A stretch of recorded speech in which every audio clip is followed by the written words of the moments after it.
welcome back to Annie Quest. This is my recap for the anime Solo Leveling. If you enjoy my recaps, please think about subscribing.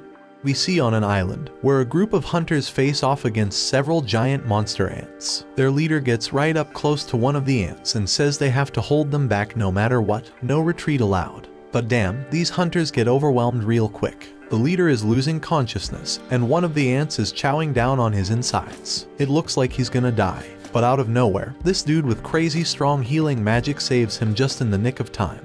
The leader freaks out because this guy is about to get attacked too, but boom, he gets saved too. And the guy who saved the leader calls on his teammate to finish off the ants. This next guy is a total beast, beating the crap out of those monsters easily. The first group realizes that they were just side characters all along, and these dudes who came to save them are S-rank hunters, the best of the best. They wipe out the red ants easily, but then this even bigger albino ant shows up.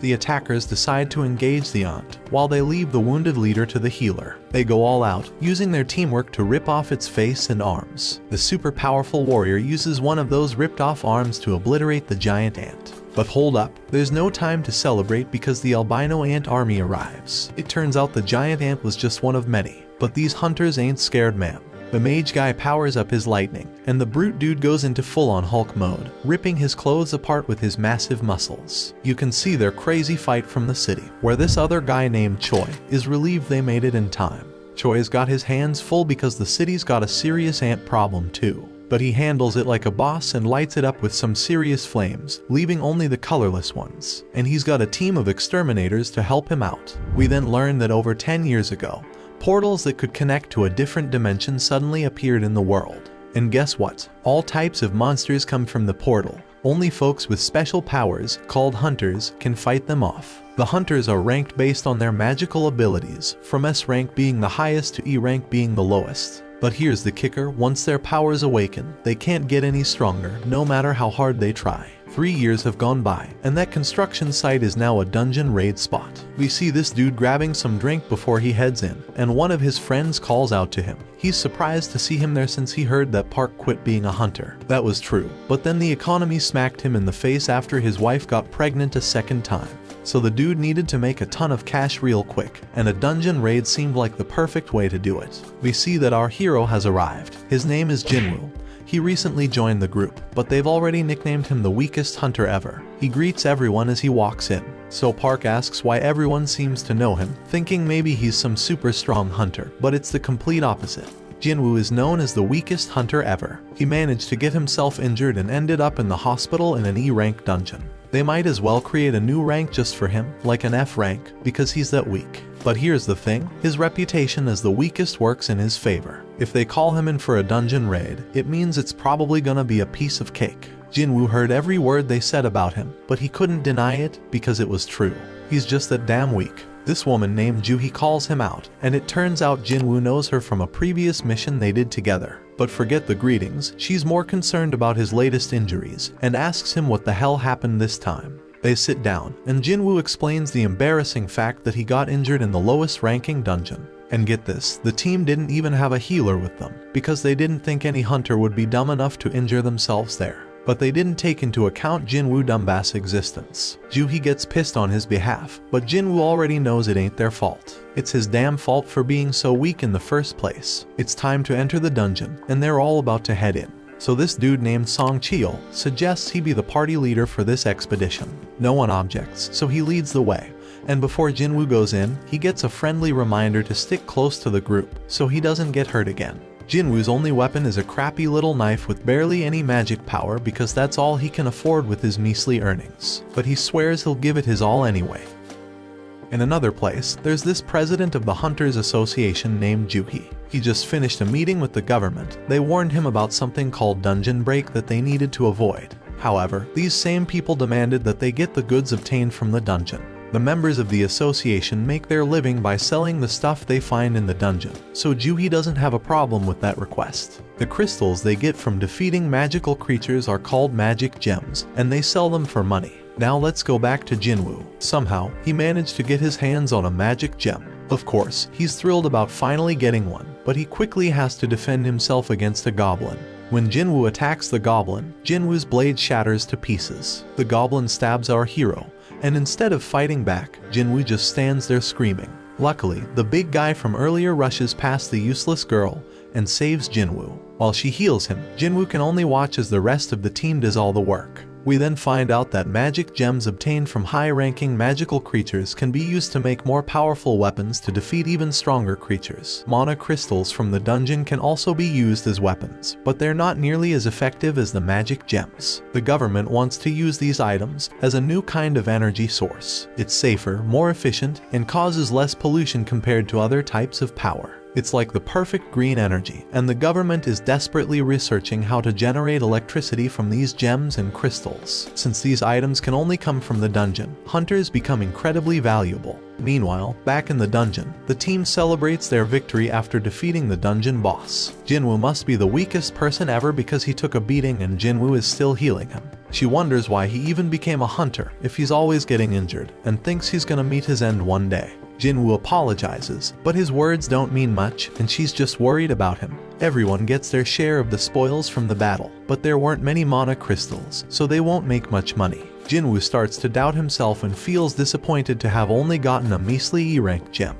He starts questioning if it's even worth risking his life for. One guy on the team calls everyone's attention to a huge hole, and they all gather around to figure out what the heck it is. Looks like a cave, but they're in a dungeon, so it's more likely to be a double dungeon. It's rare, but they've heard of it before, and their suspicion is confirmed, because they've already taken down the dungeon boss, yet the place hasn't started closing like a regular dungeon would. It seems like there's more loot to be grabbed deeper inside. Now Sung Jin-Woo tries to be the voice of reason and suggests that they follow the normal protocol by informing the association about the double dungeon and following their instructions. But the team ain't down with that idea, because it means giving up all the untapped loot that's probably waiting for them down there. Then this guy Park says it's just an F-rank dungeon, and then he brings up his wife and kid, talking about how he needs to make more money to support them. Sung Jin-Woo gets the point they're trying to make, but he wants to hear everyone's opinions before making a decision. Each team member chimes in with a mix of approval for venturing deeper and the realization that this is a clear death trap.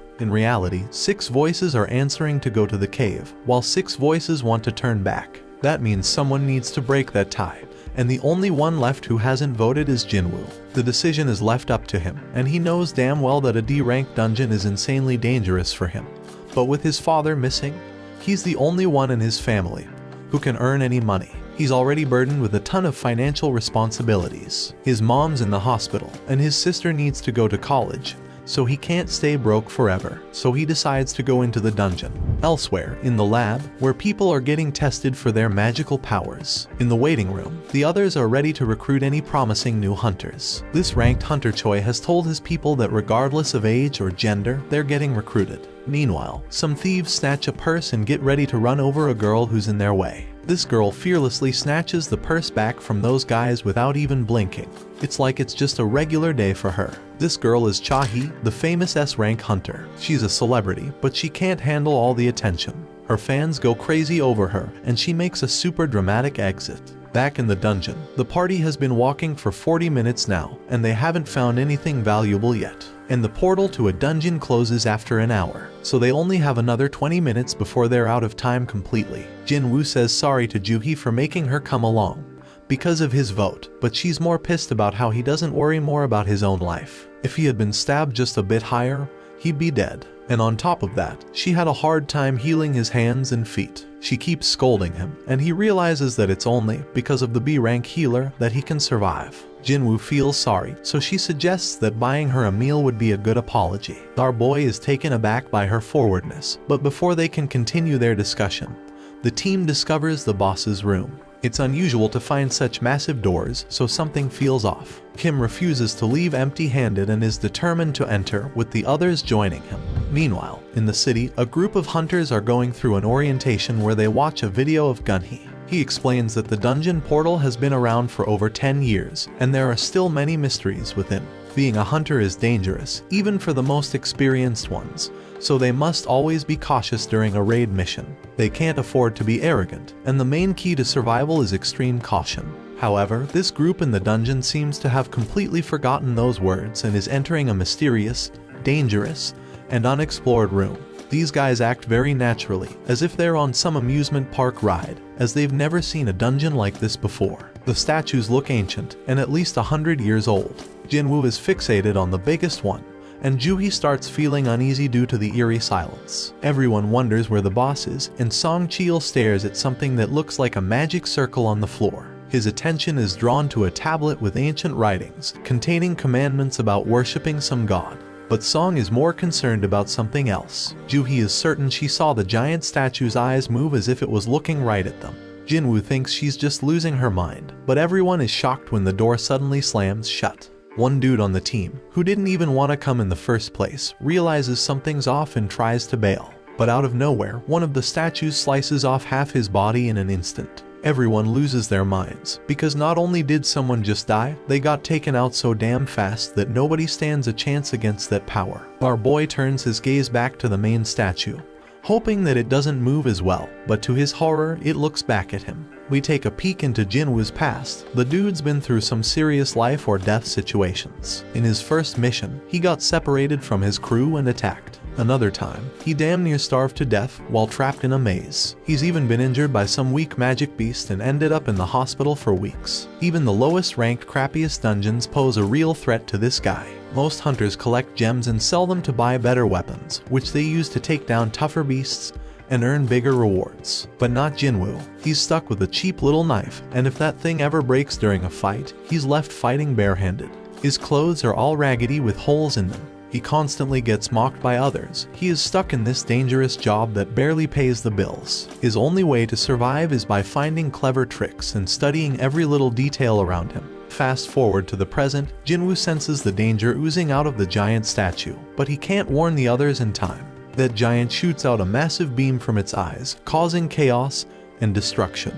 The team is freaked out, unable to wrap their heads around what's going on. Joo-hee's trembling in fear, and his buddy Jin-Woo is wondering how the hell things ended up like this. They're trapped with no way out, and even if Jin-Woo gets lucky this time, he knows deep down he's gonna end up dead sooner or later. But our boy wished to catch the One Piece episode before he died. Song Cheol tells everyone to stay put because the statue will strike again if they move. Jin-Woo is too terrified to move, and Song thanks Jin-Woo for his earlier warning, when he shouts for everyone to get down because he saved them all. Song is a seriously tough dude, and Jin-Woo is shocked to see that he's missing an arm. Jin-Woo needs to stop the bleeding for him because Joo-hee is freaking out and can't handle the pressure. She's a B-rank healer, but her fearfulness limits her to easy raids only. Song has been on plenty of B-rank raids himself, so he can tell that this statue isn't a rank, or maybe even an S rank.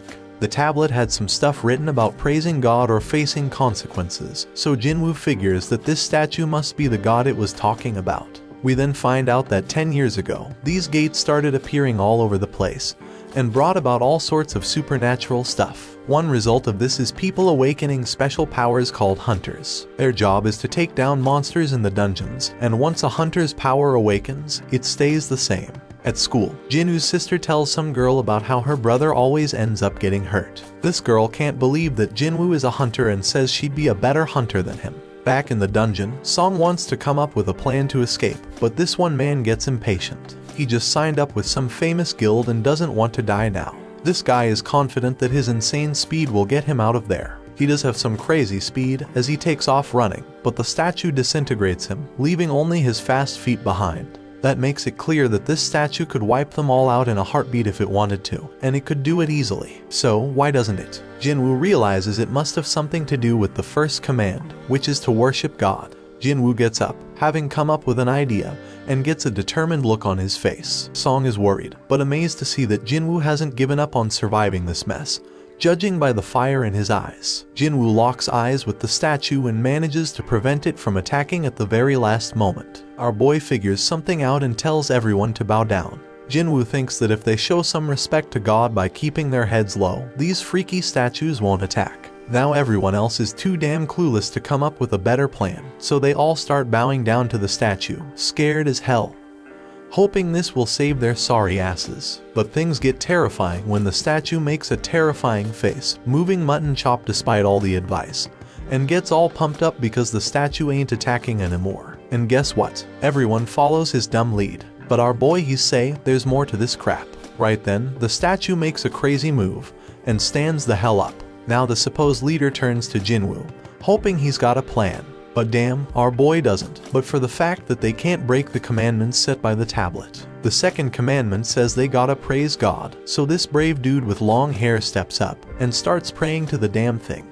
Everyone thinks it's working as the monster slows down, but Jin-Woo knows better and reveals that the dude's words don't apply to this god. But boom, the statue stomps the poor guy, and everyone loses their minds. It's straight up chaos. Some random girl gets crushed, and everyone decides it's best to scatter. Hark's thinking about his family, and how he can't leave them fatherless, but he makes the wrong move and gets sliced up by another statue. Meanwhile, Jin-Woo's hauling ass with Juhi, racking his brain for a way to praise this messed up god. I mean, this monster's practically the devil, so how the hell do you come up with something to praise about it? But our hero knows he can't just ditch Juhi because everyone around them is dropping like flies. Jin-Woo's freaking out, searching for any damn clue. He's checking out everything these statues are holding. Then he gets an idea and tells everyone to head to the statues that are holding instruments. So everyone follows his lead, and it becomes clear that these statues don't attack. Instead, they start playing their damn instruments. But when our boy gets to his statue, it's not playing any music, so he figures it doesn't work with two people.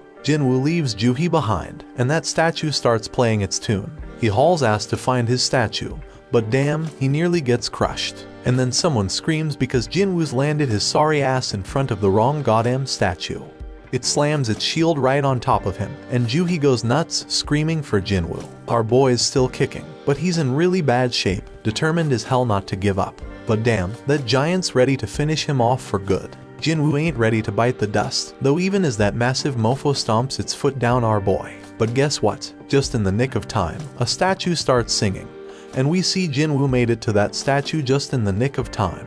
He finally gets what it means to praise God, and the giant statue takes a chill pill and sits its ass down. Jin-Woo tells Juhi he's fine, but she's shocked to see his foot ripped off. He tries to assure her he'll be alright, but she ain't having it. She's dead set on healing him, but her own body starts giving up on her. Everybody's in shock seeing how that goddamn raid went straight to hell. Some dude even tells Sung that losing his arm was karma for leading them down this messed up path as their leader. Others think that's a bit too harsh, but Sung takes full responsibility. But Jin-Woo's way smarter than all these fools, because he knows there's no time for fighting because there's still one commandment left. Right then and there, the giant raises an altar smack in the middle of the room. Jin-Woo knows them well from the legends, where they're used for offering treasure and sacrifices to the gods. The third commandment was all about proving your faith in God. Kim figures the sacrifice gotta be someone's life, and he couldn't think of a better candidate than their leader. They've all seen their teammates die, and Sung's the one to blame. So Sung steps up to that altar, but Jin-Woo points out it ain't all his fault, since they all voted to come down there. Then fire pops up as Sung approaches the altar, and he asks Jin-Woo if there's something else he gotta do. Our boy, being the smartest and bravest of them all, asks the others to help him get to the altar so he can check it out. Jin-Woo ain't thinking nothing bad's gonna happen to them, so they get him there, and what do they find? And they find that more flames appear. Sung keeps pressing Jin-Woo for answers, but he ain't come up with any yet. Sung explains the gate's been open for a whole damn week, so the statues are about to start moving again before anyone comes to rescue them. Jin-Woo remembers how it takes a full 7 days for a gate to open wide open, and that's called the dungeon break. When that happens, their beasts can cross over to our side. The main goal of these raids is to defeat the dungeon boss and shut the gate down before that time's up. So if they can't beat this boss right now, that damn giant's gonna come barging into our world, and that shit's straight up terrifying. Back in their world, Jinna goes to see Jin-Woo's mom, and they start chatting. But damn, their mom is in really bad shape. In the dungeon, Jin-Woo tells the scaredy cats of the group to come over to the altar. He predicts that they need a flame for each person. Once they do it, more flames pop up, and the damn door opens wide. They're all freaking out, thinking it might be a trap. And to their surprise, the other statues start moving towards them. Everyone is panicking, but Jin-Woo keeps his cool and starts analyzing the situation. This freaking genius is something else. He tells everyone to keep their eyes on the statues because they won't move if we're watching them. Everyone follows his orders, and shockingly it works. Everyone's doing their best to keep their eyes on those terrifying statues, but then this one chick gives into fear and tries to haul ass toward the door. As soon as she crosses the circle, her flame goes out, but she manages to make it out the damn door. Song Cheol can't figure out what the hell is happening. The door closed a bit, but the girl made it out alright. He thought we were supposed to stay in the circle, so naturally, he turned to Jin-Woo for answers. Jin-Woo's just as confused, but he starts analyzing everything again. Those blue flames have been burning out over time. One of the fire ones went out when that girl escaped. The first order was to revere, the second was to praise, and the third was to prove our faith. Jin-Woo is damn sure that the door must be a trap. This situation is dangerous as hell, and it's messing with our heads, giving us false hope. It makes him wonder if this is some test of our faith in this god. Jin-Woo gets thrown to the ground as the next dumbass decides to make a run for it, and the same shit happens. His flame goes out, the door closes a bit more, and he seems to escape. Kim starts thinking about leaving too, but Jin-Woo warns everyone not to move. If anyone else leaves, we won't have enough eyes on the statues to keep them from moving. He reminds everyone that as long as we keep our eyes on those statues and stay put, we'll be safe. Jin-Woo shows off his deduction skills once again, saying that the blue flames are like a damn timer, and when they're all gone, we can leave. Kim points out that there's also a chance we'll get trapped when the timer runs out. He admits he didn't expect Jin-Woo, the weakest member, to achieve this amount of success. They're only alive thanks to him, but Kim's got a family waiting for him, and he doesn't want to die. He just wants to make it home and can't risk Jin-Woo being wrong. Kim says sorry and bolts out the door. Our boy won't have enough eyes to keep tabs on all these damn statues. Those statues start moving again. Jin-Woo ain't about to bite the dust here though. Things are worse than ever, but he reminds himself that he's pulled through tough situations before. But damn, things are worse than ever now. But Song Cheol shockingly tells Jin-Woo and Joo-hee to leave. He predicts that as long as one person stays by the altar, the door will stay open.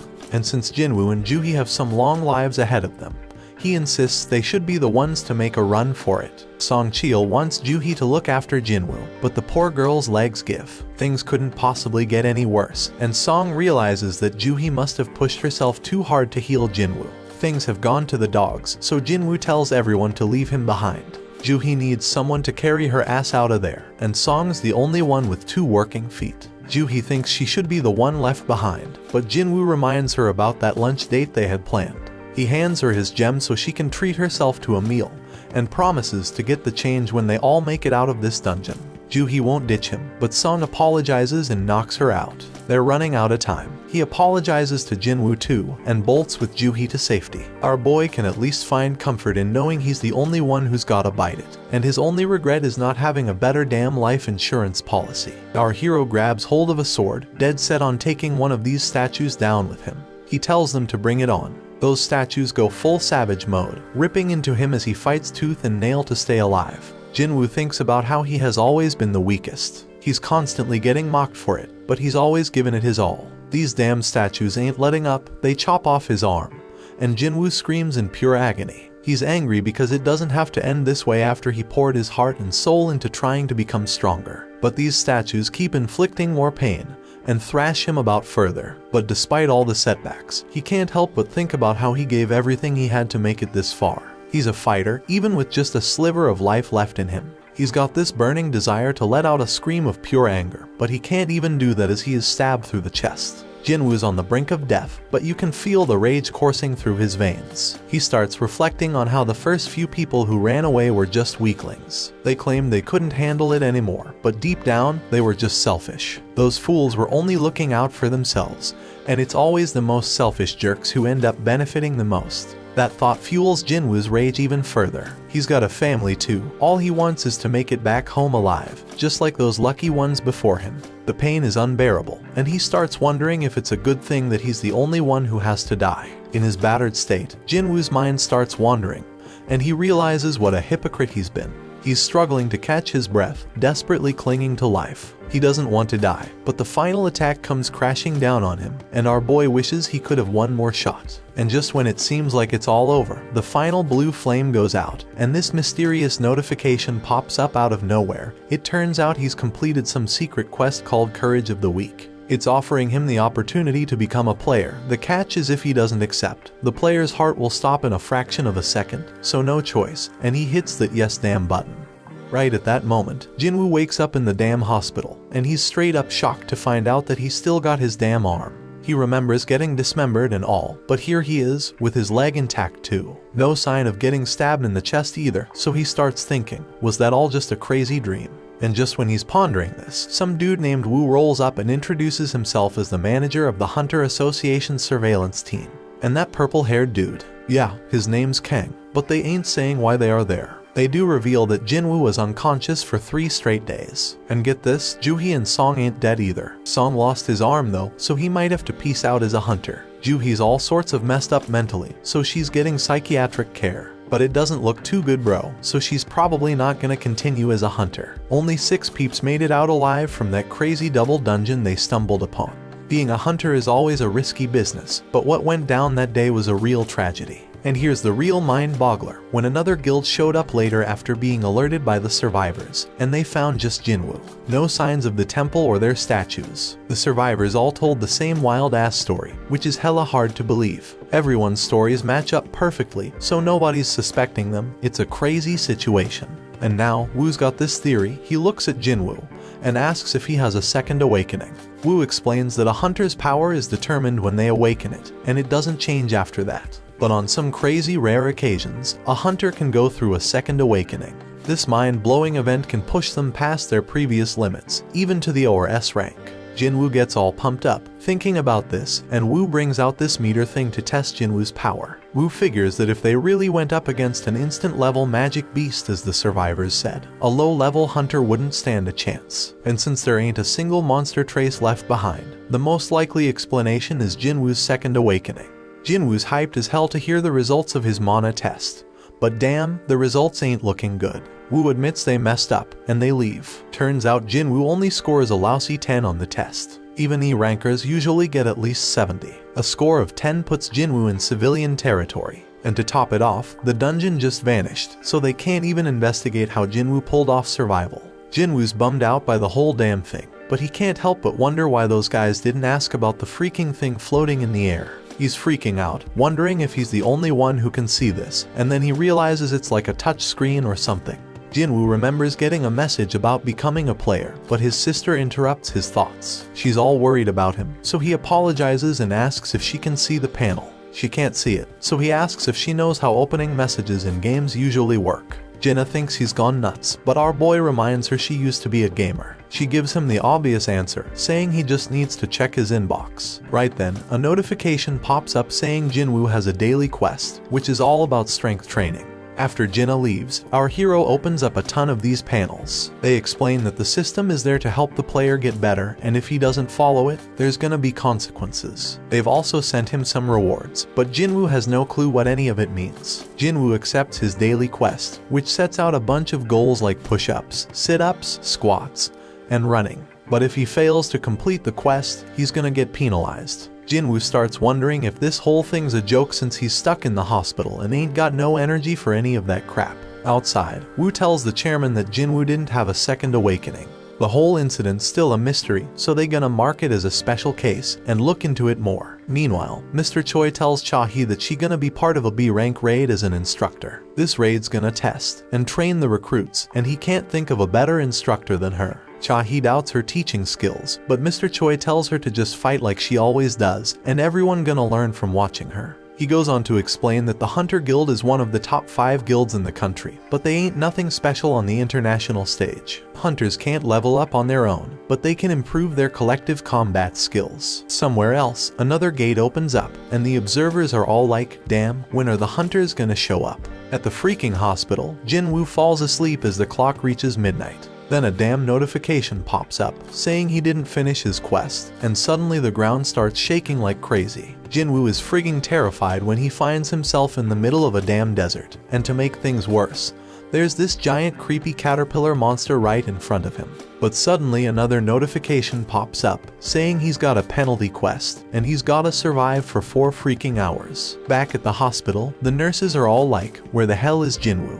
Because he's nowhere to be found. Little do they know our hero is stuck in some other dimension, running for his damn life. The giant caterpillar thing is closing in on him, and he's like, oh shit, because there's more than one of them. And if that ain't bad enough, Jin-Woo still has 2 hours to get his ass back to the hospital. The nurses keep searching for him, they are all worried. Meanwhile, poor Jin-Woo is running his ass off, knowing he's running out of time. The caterpillars are getting closer and closer, but just as the clock hits the deadline, Jin-Woo finds himself back at the hospital. The notification confirms that he completed the penalty quest, but Jin-Woo is so drained that he ends up puking and passing out. He gets another reward, but he's out cold and has no idea. Later on, Jin-Woo tells his sister that he's healing up nicely and might be able to go home soon. So he gets dressed in his fancy tracksuit and heads outside. Over in another place, Juhi gets a request to join a raid, because some D-rank gate has shown up. The other guilds are busy, and Juhi can't bring herself to agree to go. On the other hand, Juhi gets some good news that Jin-Woo has woken up from his coma. Juhi is all nervous and shit as she goes to visit him, but the nurses are like, he's running again.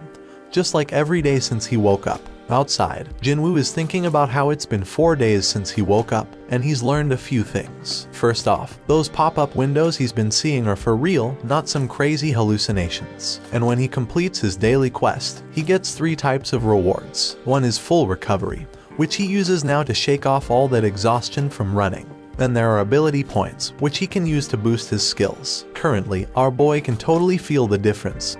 He's got some serious power now. So this dude Jin-Woo, he's got mad skills with inventory screens. Jin-Woo takes a moment to think about how dang strange his life has just become and points out how it's like a freaking video game. But while he was messing with his screens, everyone around was just gawking at him. Anyway, this dude completes his daily quest and gets a random loot box as a reward. And guess what? Today's loot is a mysterious key. Usually, he just gets useless junk like pens and bandages, so this key is a total surprise. Then he gets a notification saying the key is for teleporting to some instant dungeon, with a location and all. Now Jin-Woo doesn't know what the heck an instance dungeon is, but based on everything that's been going down, he figures it's some kind of event to help him get stronger. In this world, these things called gates open up all the time, and they even get a news report to keep track of them. Jin-Woo goes to see his mom and remembers when he found her passed out. Turns out she's got this messed up sleep disease called final rest, and it showed up when the gates appeared. Some people say it's because of the constant exposure to mana. Modern medicine can't do much except keep them on life support. Jin-Woo busted his ass to make enough money to become a hunter so he could pay for his mom's treatment. He told Jinna that he'd soon be able to afford their mom's treatment, but she was scared shitless about how dangerous being a hunter is. Jin-Woo tries to reassure her that things will be okay from now on and tells her to trust him.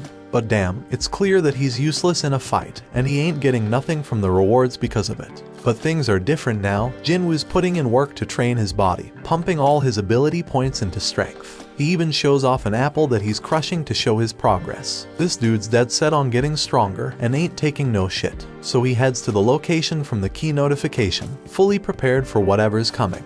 And if shit gets too real like it did in that raid, he'll just haul ass and run away. When Jin-Woo pulls out his key, bam, a freaking keyhole appears out of nowhere. Jin-Woo uses the key to unlock it, and boom, a mysterious gate shows up. So he walks through it, and guess what? A notification pops up saying he's in an instance dungeon. The exit's sealed off, but regular folks don't even notice it. Turns out this place is like a whole other dimension. And these instance dungeons ain't like your regular dungeons. He thinks it's kinda like a red gate, but he ain't got much info on those since he's never been in one. Jin-Woo realizes he can't just run like he planned, and then another notification pops up. It says the only way out of this joint is by beating the boss or using a teleportation stone. Jin-Woo's couldn't even take down an E-rank beast before, and now I gotta clear a whole instance dungeon all by myself. He wonders if he's really up for it, but he figures he ain't got no choice. So he starts making his way through. But damn, Jin-Woo's confidence starts to fade real quickly. And it ain't without reason, because a bunch of goblins show up right in front of him. Jin-Woo gets a flashback of when he got stabbed, and these goblins come at him. These little suckers are relentless, they're swinging and charging like crazy, but Jin-Woo's doing a good job dodging and blocking them. But damn, he gets overwhelmed eventually. But you know what? Jin-Woo gets pissed off and straight up stabs one of those goblins. He's feeling more confident after that, so he takes out the other two like it's nothing. Jin-Woo can tell he's getting stronger, but out of nowhere, this beast shows up. It shatters his freaking dagger like it's made of glass. Jin-Woo can sense this monster is way stronger than the goblins. As this creature stares him down, his legs freeze up. He's thinking, what the hell? Am I scared? Because he didn't think he was traumatized from the raid. But his legs keep trembling, and this monster starts its attack. Jin-Woo barely dodges it, but it manages to scratch him. He ain't got no healer with him, so if he gets injured again, game over for him. This monster lets out a howl and charges straight at Jin-Woo.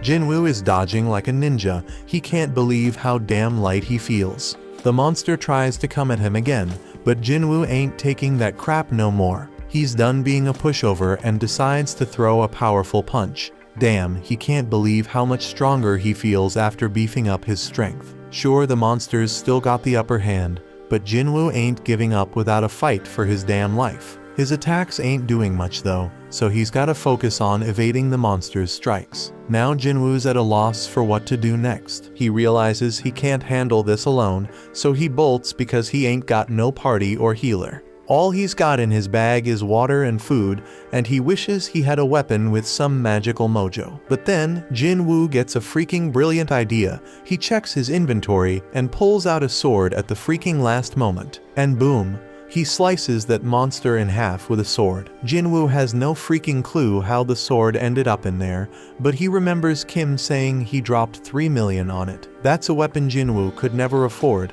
But who the hell cares? It's an emergency, so he decides to make the most out of it. The pain from the fight is starting to fade, but then 2 more of these damn monsters show up. Jin-Woo ain't scared anymore though, because he got his weapon. But damn, the sword gets stuck. He's panicking, desperately trying to yank it out while the monsters close in. Just in the nick of time, he manages to free it. Jin-Woo kicks one of the wolves away, but damn, the other one's got some steel fangs.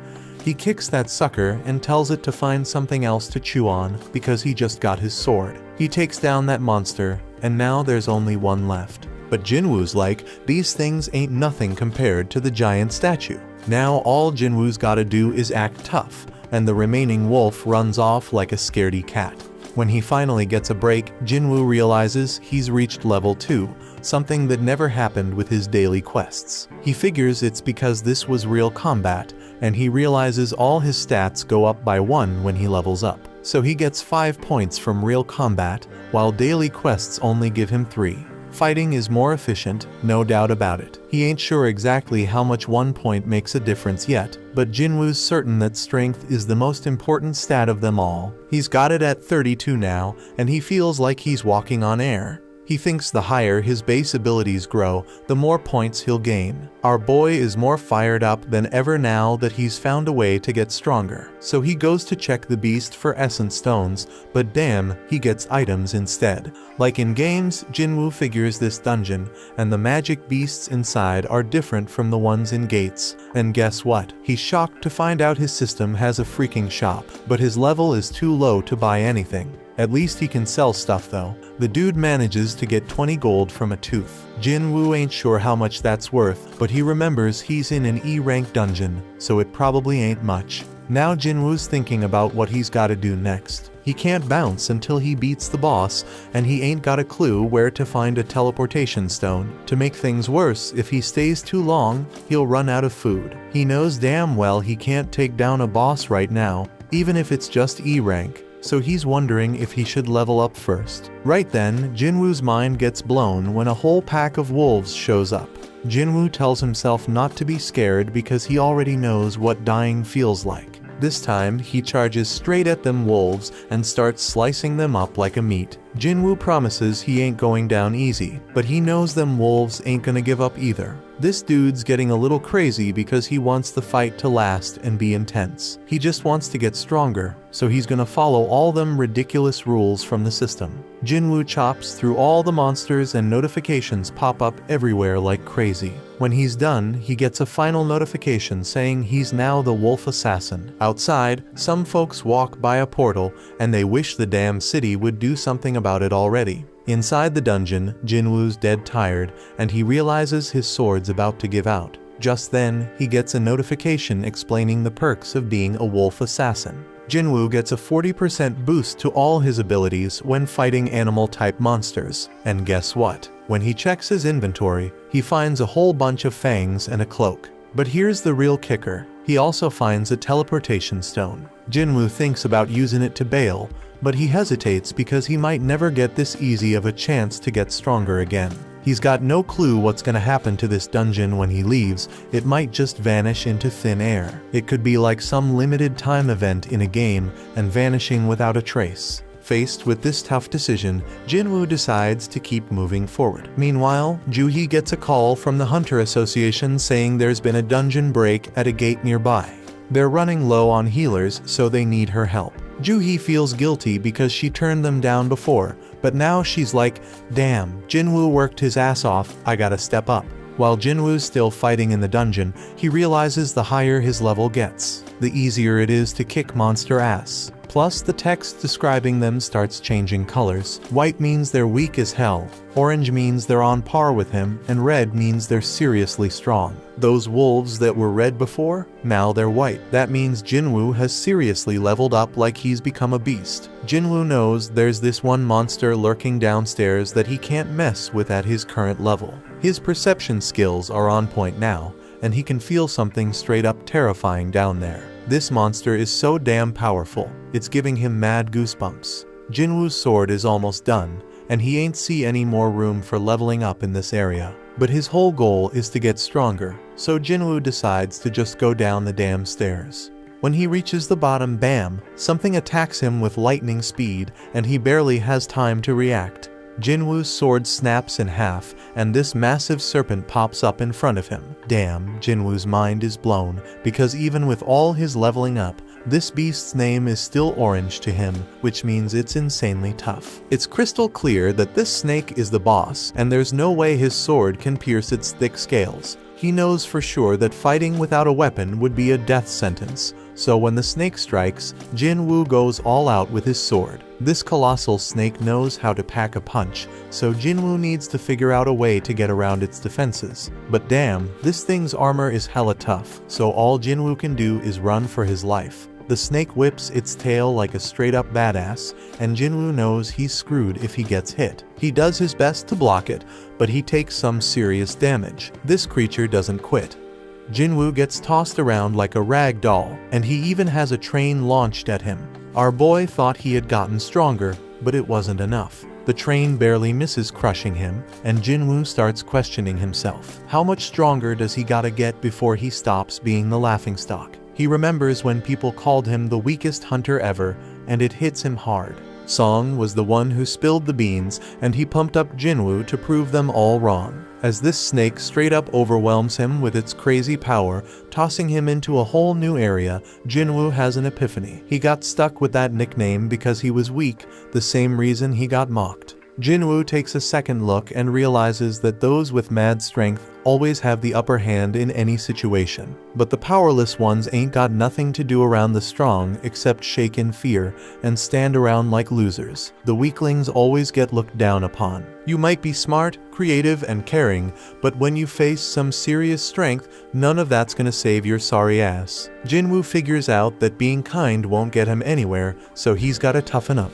With this newfound determination, Jin-Woo straight up jumps on that snake. The ferocious monster throws him off, but Jin-Woo swears to himself that he'll get stronger, and suddenly his body starts glowing. Jin-Woo dodges the snake again like a boss and strikes it with his sword, but he's even more determined now. He compares what he's feeling right now to the terror he felt during that raid, and declares that this is gonna be way easier than that day. Jin-Woo pulls off this sick move, using his sword to ride the snake again, but then he tosses it aside all shaky and grabs that beast with his bare hands. Jin-Woo admits that he's been laser focused on boosting his strength ever since he got that leveling system. So he decides to rely on that now and starts crushing the snake's tough scales. The snake's trying to shake him off, but it's too damn late because Jin-Woo knows he can kill that sucker. Jin-Woo straight up demands the snake to die, using his crazy physical strength to defeat it. Then boom, he gets a notification saying he leveled up multiple times,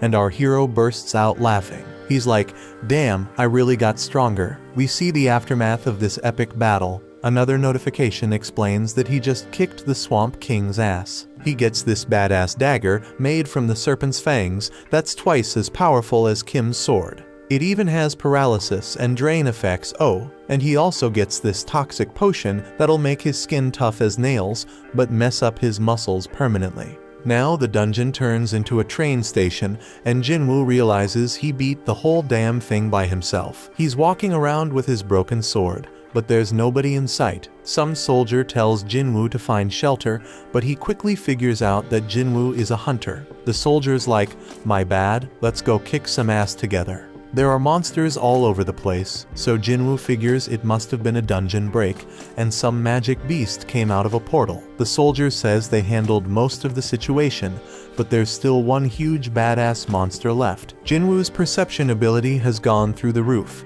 and he can sense where the boss is. We see this massive golem wrecking shit, and the people are scared as hell it's gonna get worse. The hunters are struggling to fight it, and the leader tells the healers to focus on keeping their tank alive. The healers are all like, "We're doing our damn job," and the tank wonders what the damage dealers are even doing. The damage dealers are giving it their all, but the golem's defense is insane. And to make matters worse, they don't have enough hunters who can use magic. Jin-Woo expertly analyzes the situation and realizes that this group of hunters was put together in a hurry. No wonder they ain't working together. He uses his perception again and sees their ranks. 2 A ranks and 2 D ranks. One of those D ranks is a tank, which explains why they can't take down the golem. This battle's been going on for a hot minute, and then he checks out the healers and is shocked to see that Juhee is one of them. Juhee gets told by one of the hunters to pitch in and help. She reminds her that she's supposed to be a B rank healer, but then she snaps out of her fear and casts a spell,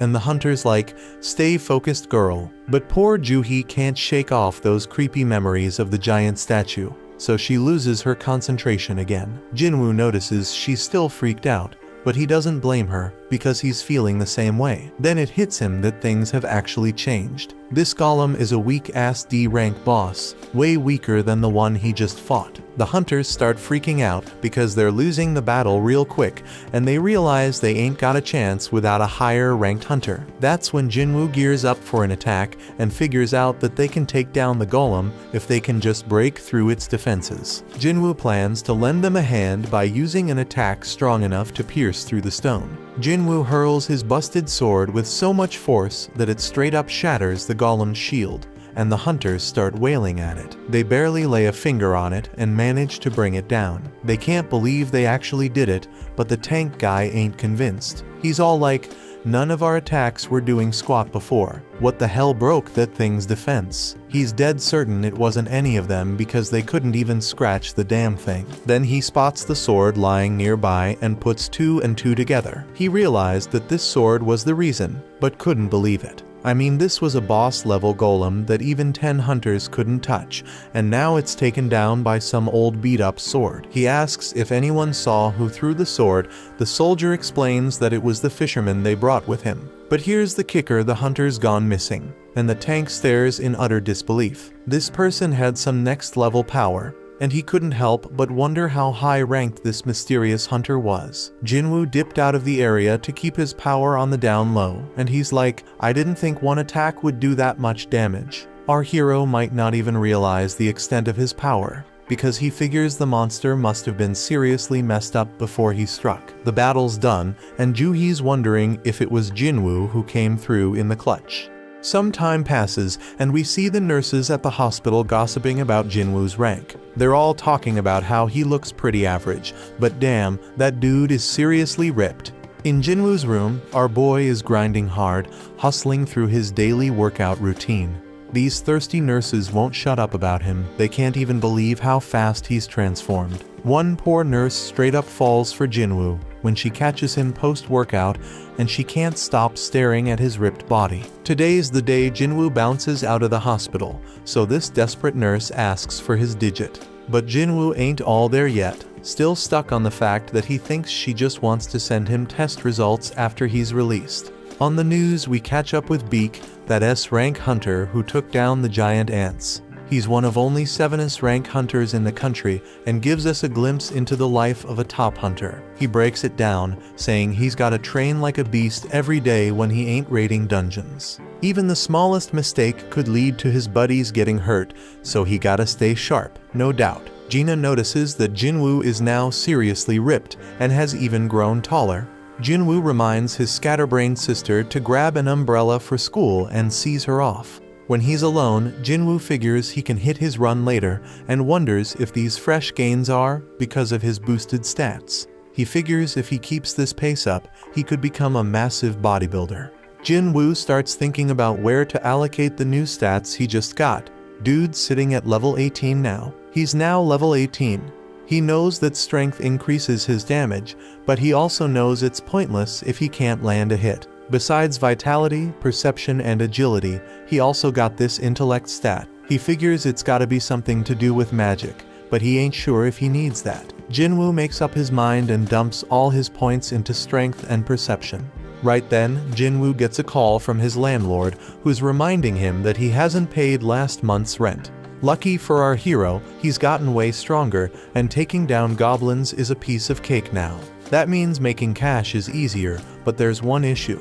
To rake in the big bucks, he gotta tackle higher level gates, but ain't nobody letting an E-rank hunter through those doors. Jin-Woo thinks about getting his rank reevaluated, but that's a huge risk. Reawakenings are mad rare, and ain't nobody has ever seen a hunter level up and keep getting stronger as he can. Jin-Woo decides to keep his powers under wraps for now until he can defend himself and figure out more about what he can do.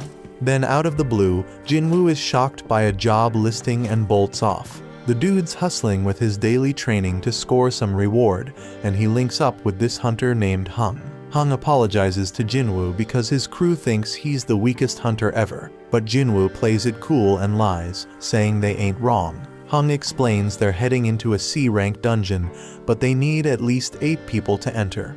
They need Jin-Woo to meet that quota, even if he's just an E-rank, but Jin-Woo ain't gonna do any fighting. Hung's like, you won't get no rewards either, but we'll hook you up with 2 million yuan. Our hero peeps the situation and sees they have 4 C-rankers and 2 D-rankers. Jin-Woo agrees to join, and Hung explains that his gig will be to carry supplies.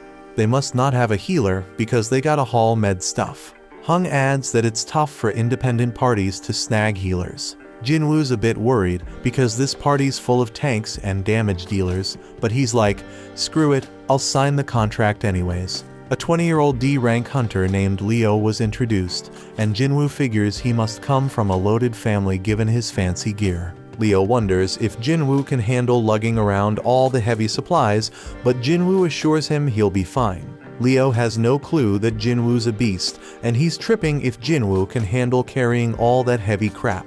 Leo starts spouting off about the president overseeing the construction site they're at, blabbering on about how the guy skipped town after swindling 900 billion yuan, leaving everyone astonished.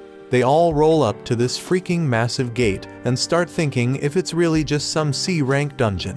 Leo questions if they'll be alright, so Jin-Woo explains that the size of the gate ain't that important. What really matters is the magic power flowing from inside.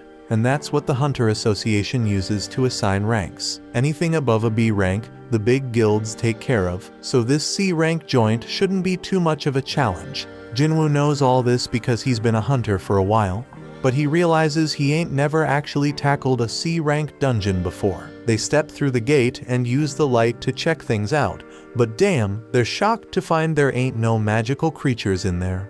Most dungeons are lit up with glowstones, but this one's pitch black. The darkness reminds Jin-Woo of the entrance to that temple, so he starts telling Leo about all sorts of stones. There are these essence stones that hunters nab from magic beasts, mana stones that can be mined from dungeons, and glow stones that light up the damn caves. Jin-Woo shuts down that chatty kid real quick and spills the beans about some crazy magic beasts lurking in this dungeon. They're keeping a low profile for now, but our boy's got a hunch. He figures these beasts are like bugs and tells everyone. Everyone freaks out when they realize they're stuck in an ant's nest and can hear those monsters getting closer. Jin-Woo says the beasts are above them, so the crew starts going all out, attacking like mad. Hung steps up and uses his taunt skill to draw most of the aggro, and Jin-Woo is amazed by their badass leader, who's a C rank. Leo wants to join the fight, but their mage holds him back, saying he's got a trick up his sleeve. After a suspenseful countdown, the mage unleashes a wicked blast. Jin-Woo analyzes the situation again, and he can see these hunters have some solid teamwork going on. As for Leo, his gear compensates for his lack of skills. They're all holding their own, but Jin-Woo's got this nagging feeling that something's off. He quietly destroys one of the ants, and the fight ends shortly after. Hung declares their victory, and everyone grabs their share of the loot, except Jin-Woo. Hung gives props to Jin-Woo for saving them a ton of trouble by spotting those ants. Jin-Woo's like, no, just followed my instincts.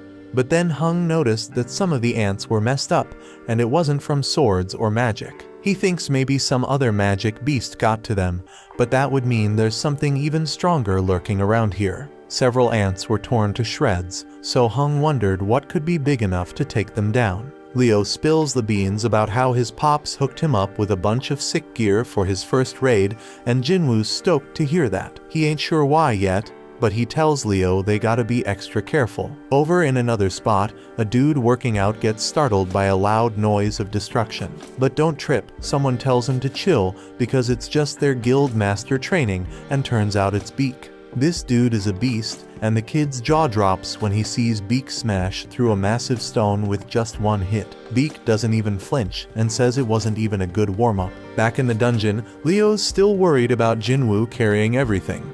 But Jin-Woo's like, no man, getting paid to not fight? That's a sweet deal.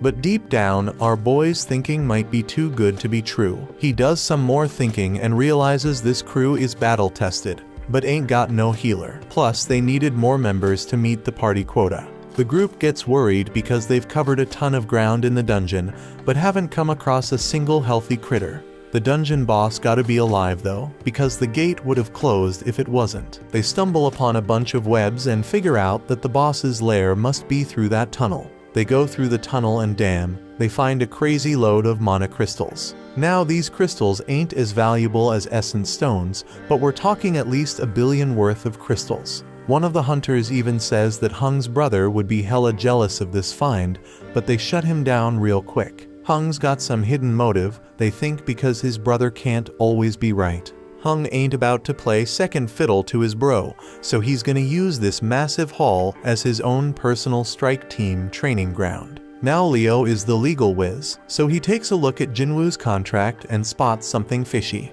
He tells Hung that the contract only says Jin-Woo ain't getting a cut of the battle drops, but mana crystals ain't battle drops. That means they gotta split their findings 8 ways instead of 7. Hung all smiles and agrees, but he reminds them that the dungeon boss is nearby. They gotta defeat that boss to close the gate, so they gotta haul those mana crystals out before they take on the spider boss. Lucky for them though, the spider's snoozing.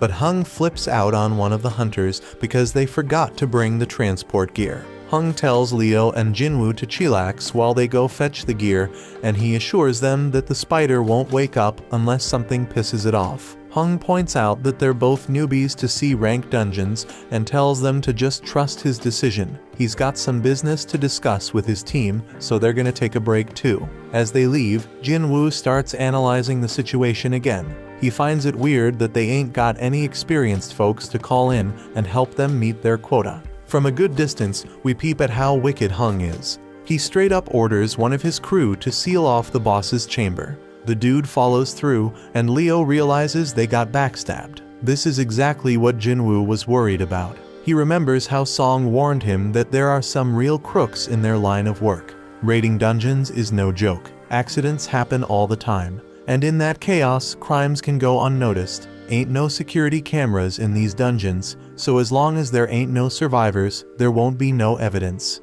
Leo is pissed that these dudes are really willing to throw them under the bus for some mana crystals. He's starting to regret even bringing up the damn contract. But Jin-Woo ain't falling for it. They were ready to off them at any moment if they stepped out of line. Now their main concern is the boss that just woke up, and Leo tells Jin-Woo to fall back. Jin-Woo spots an exit, but he quickly realizes that Hung already knows about it. The spider's wide awake now, and Jin-Woo realizes this C-rank beast is on a whole another level. But hold up, our boy ain't about to back down. He takes charge, telling Leo to stay out of the way because he's gonna throw down with this thing. Jin-Woo summons his weapon and declares he's gonna beat its ass. When Hung's crew bails out of that dungeon, the mage is all like, why didn't they just take out those 2 newbies themselves? But Hung explains they couldn't risk waking up the spider, because they needed snoozing to grab those sweet mana crystals. He ain't worried though, because some dude with 0 experience, and the weakest hunter ever ain't got no chance against that spider. The plan is to wait for the spider to chow down on them and pass out again. They can't go in guns blazing, because it would wake the spider up, but Hung knows about this little path above the cave. Worst case scenario, the spider doesn't pass out after munching on the newbies. If their crew can't nab them mana crystals, their group will at least swipe Leo's gear, which is worth a fortune. Hung and the mage both agree they can't take on the spider themselves, and Hung makes it clear the spider shouldn't be slept on. That boss is straight up deadly, and it's just a matter of time before those newbies get smoked. Inside the dungeon, Leo tries to talk Jin-Woo out of fighting the boss, because only a B-rank hunter could take down a C-rank dungeon boss solo. Even an elite level C-rank wouldn't stand a chance, so Leo thinks they should bounce and find a way out. Jin-Woo recognizes that Leo's right. Even though he's had a second awakening and leveled up, he still sees himself as weak. The Golem and Venom bosses were both D ranks, so this spider is on a whole another level. Jin-Woo can't explain it, but he ain't feeling any pressure right now. He realizes he must have gotten strong enough to not fear C-rank bosses anymore. He's at level 18 and straight up claims he's got a shot at taking it down. Once he starts attacking that spider, he's like, well, the real hunt begins now. Over in another spot, this big shot named Gotu, the president of the Hunters Association, is exhausted from being stuck in a bunch of boring meetings. His driver offers to spar with him to cheer him up, and Gotu can't say no when a young buck looks up to him. Back in that dungeon, Jin-Woo realizes the spider's skin is hella tough. Its attacks pack a crazy punch, and if Jin-Woo gets tagged even once, he's a goner for sure. Leo closely watches Jin-Woo's movements and instantly figures out that this ain't how no E-rank hunter moves. He's wondering who the hell Jin-Woo really is, and starts questioning if he's some fake-ass ranker. Only a handful of hunters can control their magic power enough to purposely get a lower rank. Them folks are called false rankers, and usually they're psychos who get a kick out of killing. Leo's starting to regret going into that dungeon, and Jin-Woo realizes he can't even put a dent in that spider's tough hide. Jin-Woo's fatigue is skyrocketing, and the dude needs to wrap this fight up real quick. His dagger's got some sick paralysis and drain powers, so he figures that's gonna be his ticket to victory. Jin-Woo's gotta target the spider's weak spot with those moves, but damn, he's hella surprised when the spider busts out an acid attack. Jin-Woo's gotta close the gap, so he decides to use a cool new skill called Dash. He uses it to smack that spider right in the face, but his dagger's debuffs don't stick. Jin-Woo ain't one to throw in the towel though. He decides to keep wailing on that spider as much as he can. Dude's pushing himself harder and harder, but his fatigue catches up to him, and that spider lands a nasty hit. Jin-Woo's about to get squashed, but guess what? He remembers he's got a reward left from his daily quest, so he cashes it in and fully recovers. Leo's freaking out, thinking Jin-Woo's a goner, but our hero ain't done yet. He lands another hit, and this time he straight up stabs that spider in the eye, getting those dagger debuffs going. Jin-Woo ain't wasting this chance, so he stabs that spider over and over, keeping those debuffs going strong. Eventually, that spider just can't take it anymore and goes down for the count. A notification pops up, saying Jin-Woo just took down the dungeon boss. Jin-Woo knows he got lucky not picking a reward before diving into that dungeon, because he'd be 6 feet under right now for sure. Leo's mind is blown, seeing Jin-Woo take down a dungeon boss all by himself. He's more convinced than ever that Jin-Woo's some kind of fake ranker. Jin-Woo scores a gem from that spider, and Leo rolls up, offering to carry their supplies from now on. Leo straight up idolizes Jin-Woo now, telling him to chill and take a break while he handles the mana crystals. Just then, Hung and his crew show up, and they're hella surprised to see the newbies still kicking. In a training room, Gotu straight flexes on Woo, showing off his mad skills by totally overpowering him like it's no biggie. Gotu gives props to Woo, saying he feels way better now. Woo's mind is blown that the prez ain't even rusty. Gotu explains he ain't as strong as before, but he can tell Woo's been grinding hard. Woo acknowledges that training can't level up a hunter, but it can level up their skills. Gotu points out that a hunter's gotta be physically and mentally strong, especially in dungeons where you have the worst kind of people lurking. Back in the dungeon, Hung's crew concludes that the newbies only survived because this spider must have been dumb as a rock. They straight up clown the spider for losing to low-level hunters. Hung spills the beans to Leo that he knows Leo's from a rich family, but Leo's like, who cares? That's when Hung drops the bomb and tells Leo he's only getting one chance. He tells Leo to straight up off Jin-Woo.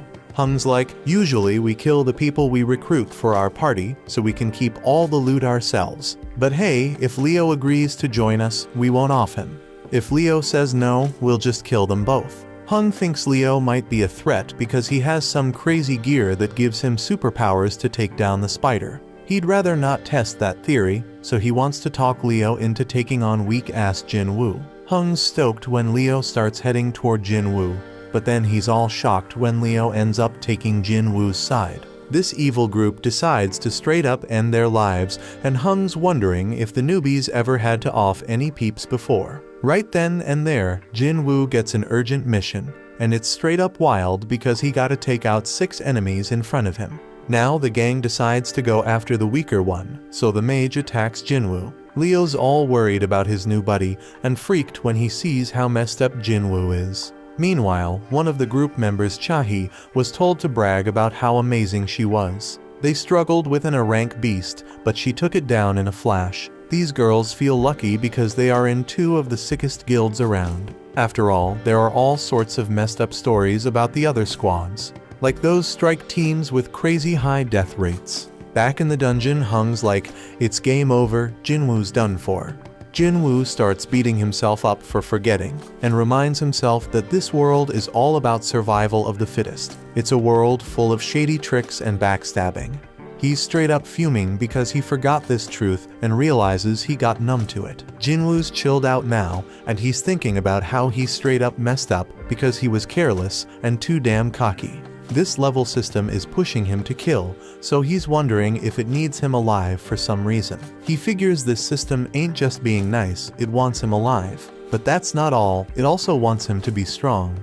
So Jin-Woo's like, if this system wants to use me, then I may use it right back. He tells the crew that they remind him that the weak ones are the ones who bite the dust in the dungeon. They are stoked to hear the weakest hunter knows how it goes, but Jin-Woo points out that they better be ready for when this rule doesn't work in their favor. One of them ain't cool with Jin-Woo calling them prey, but Jin-Woo wastes no time showing them what he means. Everybody's straight up shocked when this dude's head gets sliced off, and Jin-Woo's like, that's one down, as the kill count pops up on the updates. Jin-Woo just realized he straight up murked someone. But he knows damn well he would have been 6 feet under if he hadn't. Ain't no turning back now because only the strong survive. The crew snaps out of their shock, seeing an E rank take out one of their D ranks, and they come at Jin-Woo with all they have. But it's all futile because Jin-Woo starts shanking them one by one.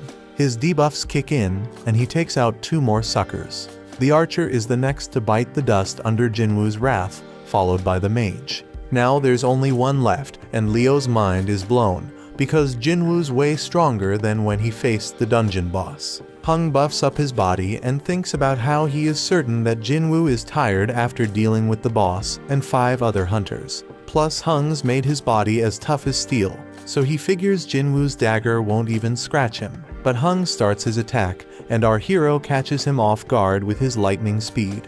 Jin-Woo knows Hung's a beast, but he drops a bombshell on him. He crushes him and reveals he's been leveling up this whole damn time. Hung realizes Jin-Woo ain't an E rank and tries to bribe him with double the cash. But Jin-Woo ain't having none of it, because this dude tried to off him 3 times. Jin-Woo mocks him, saying he won't get away with it, and Hung tries to threaten Jin-Woo one last time. But Jin-Woo reminds him that Hung himself said whatever goes down in a dungeon stays in a dungeon. Hung tries to play tough one last time, but Jin-Woo straight up ends his sorry ass. Jin-Woo's mission is accomplished, but the whole dungeon starts to crumble because they took down the boss. When they make it out, they're the only ones left standing after the spider showdown. The official ain't buying it because they're the lowest level peeps, but she gets distracted by some used gear. Jin-Woo can't believe he's getting rewarded for the bloody mess he just caused, and he realizes he gained a skill that scares the crap out of enemies and cuts their abilities in half. The no-nonsense official concludes that Leo survived because of his gear and assumes Jin-Woo, the E-rank scrub, just hid somewhere. Leo gives props to Jin-Woo for a job well done, and then it starts raining. Leo wonders if something's up, but the chill Jin-Woo explains he's just happy he gave his sister an umbrella. Somewhere else, Woo gets told about this crazy incident where 6 hunters got wiped out, and only 2 of them made it out alive. It's pretty normal for hunters to dip when they're outmatched in dungeons, but he's hella surprised when he hears that these survivors actually took down the dungeon boss before bouncing. Woo straight up interrupts the dude before he can spill more, but then he gets hit with a bombshell. One of the survivors is none other than Jin-Woo. Woo knows this shit involves the infamous Hung, which explains why he got dragged into this mess. Jin-Woo rolls back home and lets his sister know that he's gonna cover their mom's hospital bills for a while. Gina thinks he must have scored big cash from his last raid, but she's like, hold up, bro, you ain't even injured. She figures he must have had a solid-ass team making it easy to take down the bad guys. Jin-Woo admits that it was a piece of cake, not just because he was way stronger than them, but also because he didn't hesitate to finish them off. In the past, he would have looked for an escape route, but the new Jin-Woo was ticked off at them for even thinking they had a shot against him. He wonders if leveling up made him bold, but he reminds himself that they were humans, not dungeon monsters. Gina snaps him back to reality, and he remembers why he's getting stronger. It's so he can stay alive and hold it down for his family. So if he had to do what he did in that dungeon again, he would. Just then, some harmful substance gets detected in his body, and he realizes it's from what he's drinking. But Jin-Woo keeps sipping, and he notices he ain't getting drunk at all. Then a notification pops up, revealing a reward he got from that double dungeon.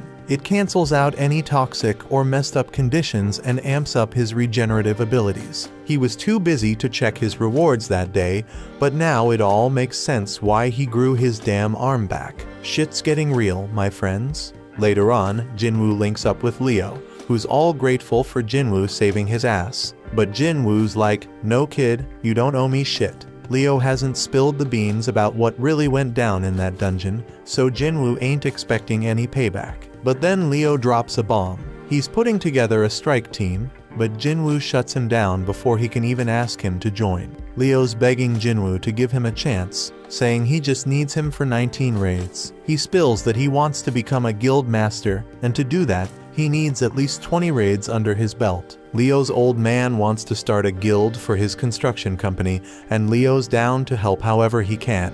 Dungeons are mad dangerous, but the loot they hold makes it all worth the risk. It ain't just about mana crystals and essence stones, everything in a dungeon's got value. Jin-Woo gets it. Having hunters rate dungeons for a company is a solid business move. Leo's dad wants an S-rank hunter as the guild master, but Jin-Woo's hella surprised because there are only 7 rank hunters in the whole damn country. And to make it worse, the only S-rank who ain't already in a guild is Min, and that dude's retired. This means Leo's pops must be planning to snatch an S-rank from another guild. But Jin-Woo warns him about that shit because he's just gonna make enemies with the guild he takes them from. It's a risky game, my peeps. Leo switches up his game to convince Jin-Woo and straight up tells him he gonna need some backup for their raids, especially if he wants to keep his power under wraps.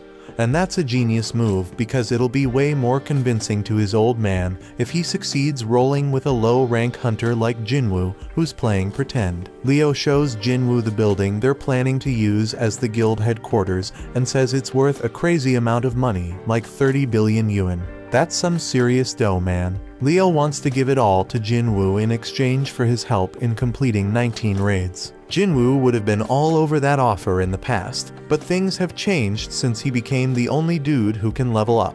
He's dead certain he can reach S rank or maybe even higher the way things are going. But there's still too much unknown about his powers, and it would be too risky to team up with someone. So Jin-Woo shuts it down and declines the offer. Leo ain't ready to give up just yet though. He promises to take Jin-Woo's secret to the grave, but one look from Jin-Woo sends chills down his spine, and he bounces. Meanwhile, Hung's younger brother Wang is super pissed about his brother's death and demands to know about the 2 survivors. His assistant Laura is straight up shocked when he asks what happens if he kills someone in another country, but she spills the beans anyway. If there's a treaty with that country, he gonna have a trial there, but if not, he getting sent back home to face the law. Wang wants to dip out there pronto, but Laura reminds him he has way too much going on, so he plans to deal with it later. He gives the survivors one more glare and just hopes they stick around long enough for him to take them out. The next day, Jin-Woo hits the streets for a jog with his sister.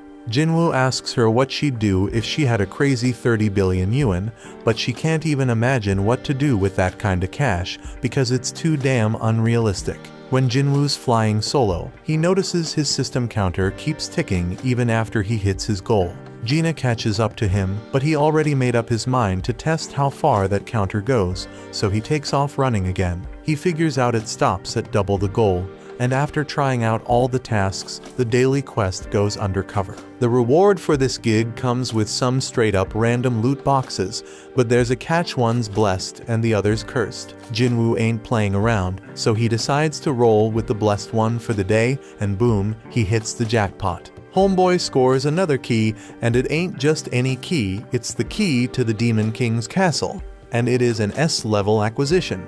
But hold up, because that ain't even the craziest part. This key comes with a bonus ingredients for something called the Elixir of Life. And let me tell you, that's exactly what Jin-Woo needed, because this elixir can cure any damn illness. Jin-Woo pays a visit to his sick mother, and he knows he ain't got no other choice. He heads to the location, uses the key to open the gate, and he knows damn well this dungeon gonna be tough as nails, on the same level as Jeju Island. Jin-Woo starts wondering if he has what it takes to handle this danger, but when a massive gate appears in front of him, he ain't backing down. Inside, flames are engulfing everything, and Jin-Woo ain't gonna front, he's scared as hell. But hey, he got his teleportation stone as a backup plan in case things go south. Just then, a freaking giant monster pops up right in front of him. But Jin-Woo already made up his mind he gotta get stronger, and he swears he ain't dying in this dungeon. This monster has a red name, meaning it's way stronger than him, but Jin-Woo has the advantage of being a wolf assassin. Our boy uses dash to close the distance real quick and starts wailing at the beast. But man, he barely does any damage, even with the bonus effects. Jin-Woo tries to activate his murderous intense skill, but the debuff gets cancelled out. Our boy tries to hit the monster with his other debuffs using his dagger, but they get cancelled out too. This monster is straight up brutal as it tears into Jin-Woo, and he's screaming in pain.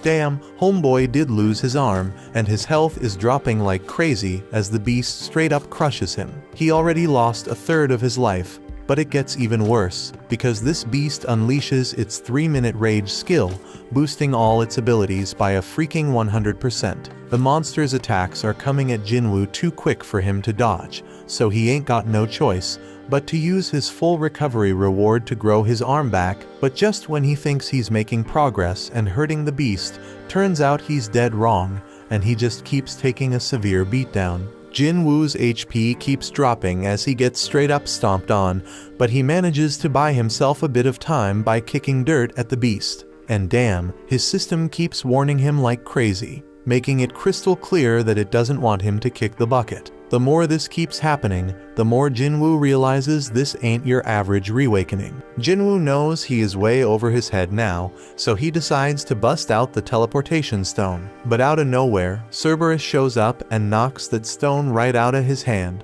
Jin-Woo's in deep trouble now, because he only got a few more hits before he's done for. The dude's brain is working overtime trying to think of a solution, and just when he's about to lose hope, he remembers he got a shop in his system. He quickly buys 3 healing potions, but here's the catch: they only heal 100 health points each. The poison he gonna face from fighting the snake pops right up in front of him, and he realizes he has no other choice but to give it a shot. Jin-Woo chugs that poison like a boss, so the system picks it up as a harmful substance and detoxifies it. It's a complete success because Jin-Woo's muscles stay intact, and now he takes 20% less physical damage. Cerberus ain't playing around, and it lands a straight devastating attack on Jin-Woo. But Jin-Woo ain't giving up just yet, man. Homeboy declares he can still move, and guess what? The 3-minute timer on the monster's rage skill is up.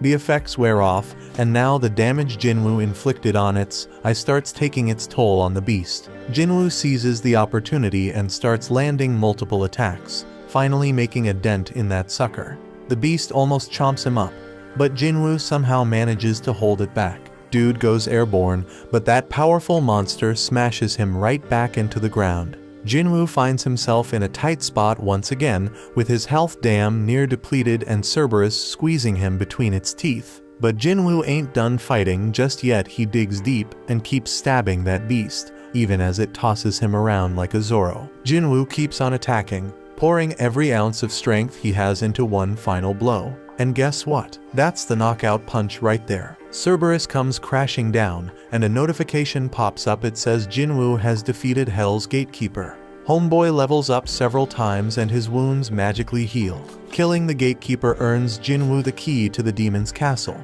He figured that's what Cerberus was protecting, but then he gets hit with a mysterious notification. It's the recipe for the elixir of life, and it requires 3 ingredients found in the castle. Jin-Woo's fight with Cerberus gives him a clear idea of his current strength, and he realizes something. If he were to venture into the demon's castle right now, he'd be 6 feet under for sure. Jin-Woo concludes that he can't do it just yet, but he makes a promise he gonna come back real soon. After that, Jin-Woo heads over to see his mom and wonders if he can really cure her eternal sleep disease.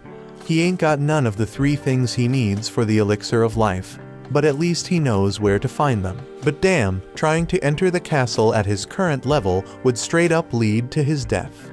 That's why he's gotta level up and get stronger, no doubt. To help with that, Jin-Woo decides to roll with Leo on the 19C rank raids he was talking about earlier. Jin-Woo's got one condition though, and Leo's hella shocked when Jin-Woo says they gotta do the raids just the 2 of them. No one else. But Leo says what the hell, because rank C gates require at least 8 team members to enter. But Jin-Woo wants them to go with a hung strategy, so they gotta hire enough hunters to meet the quota. Leo's kinda hesitant because it could be risky as hell. But Jin-Woo points out that if just the 2 of them can beat 19 raids, that's gonna be mad impressive, and it's all about impressing his old man. Leo agrees to go to hell and says he'll handle everything. In another spot, Chahee's getting her exercise on, running in circles, and taking a sec to gulp down some water and replenish her body's fluids. She ain't playing around because she knows someone's been creeping on her. So this dude named Yoon finally comes out of hiding and introduces himself. On the other side, Leo's dad tells Leo how shit's gone crazy since the gates showed up 10 years ago. The world's infrastructure can't even function no mo without the resources from them dungeons. Only the hunters can get those crucial resources, so they're hella important, and the Hunters Association keeps an eye on them. They oversee a lot of stuff, including managing the gates, but they are not the ones that benefit the most. The guilds are the ones raking in the dough from the dungeons, scooping up the vast majority of their vital resources. They are balling rich, man. We talking about the Hunter Guild, White Tiger Guild, Reaper Guild, Fame Guild, and Knights Guild, the top 5 guilds in the whole country. They got a monopoly on all the profits from their dungeons. But Leo's pops ain't having none of that. He ain't letting it go on like that. He knows they gotta establish their own guild to achieve his goal, straight up. Leo's thinking about how risky it would be to hire some unknown's rank to partner up with his bro. But if his pops picked him as the guild leader instead, that problem could be solved. Over at the park, Jin-Woo's doing his own running. Homeboy notices that any extra exercise he does ain't getting counted anymore. That damn cursed loot box he was offered before ain't even an option now. So he pulls out a regular loot box, hoping to find something good, but all he gets is a bingo card. Not what he was hoping for, man. Time goes by and Jin-Woo keeps training, but he realizes the 3 points he's getting ain't doing much anymore because he leveled up. Leo still gotta get his shit together before they can enter the C-rank dungeons, but Jin-Woo has a realization. If he can get back into that penalty zone, he might be able to take on that centipede he faced before. But he knows the fight might be tougher than he thinks, and there ain't no guarantee he'll get any experience points from it. Just then, Jin-Woo gets a notification to join a D-rank mission. But hold up, it's from the Hunters Association, so that means he won't be able to fight solo.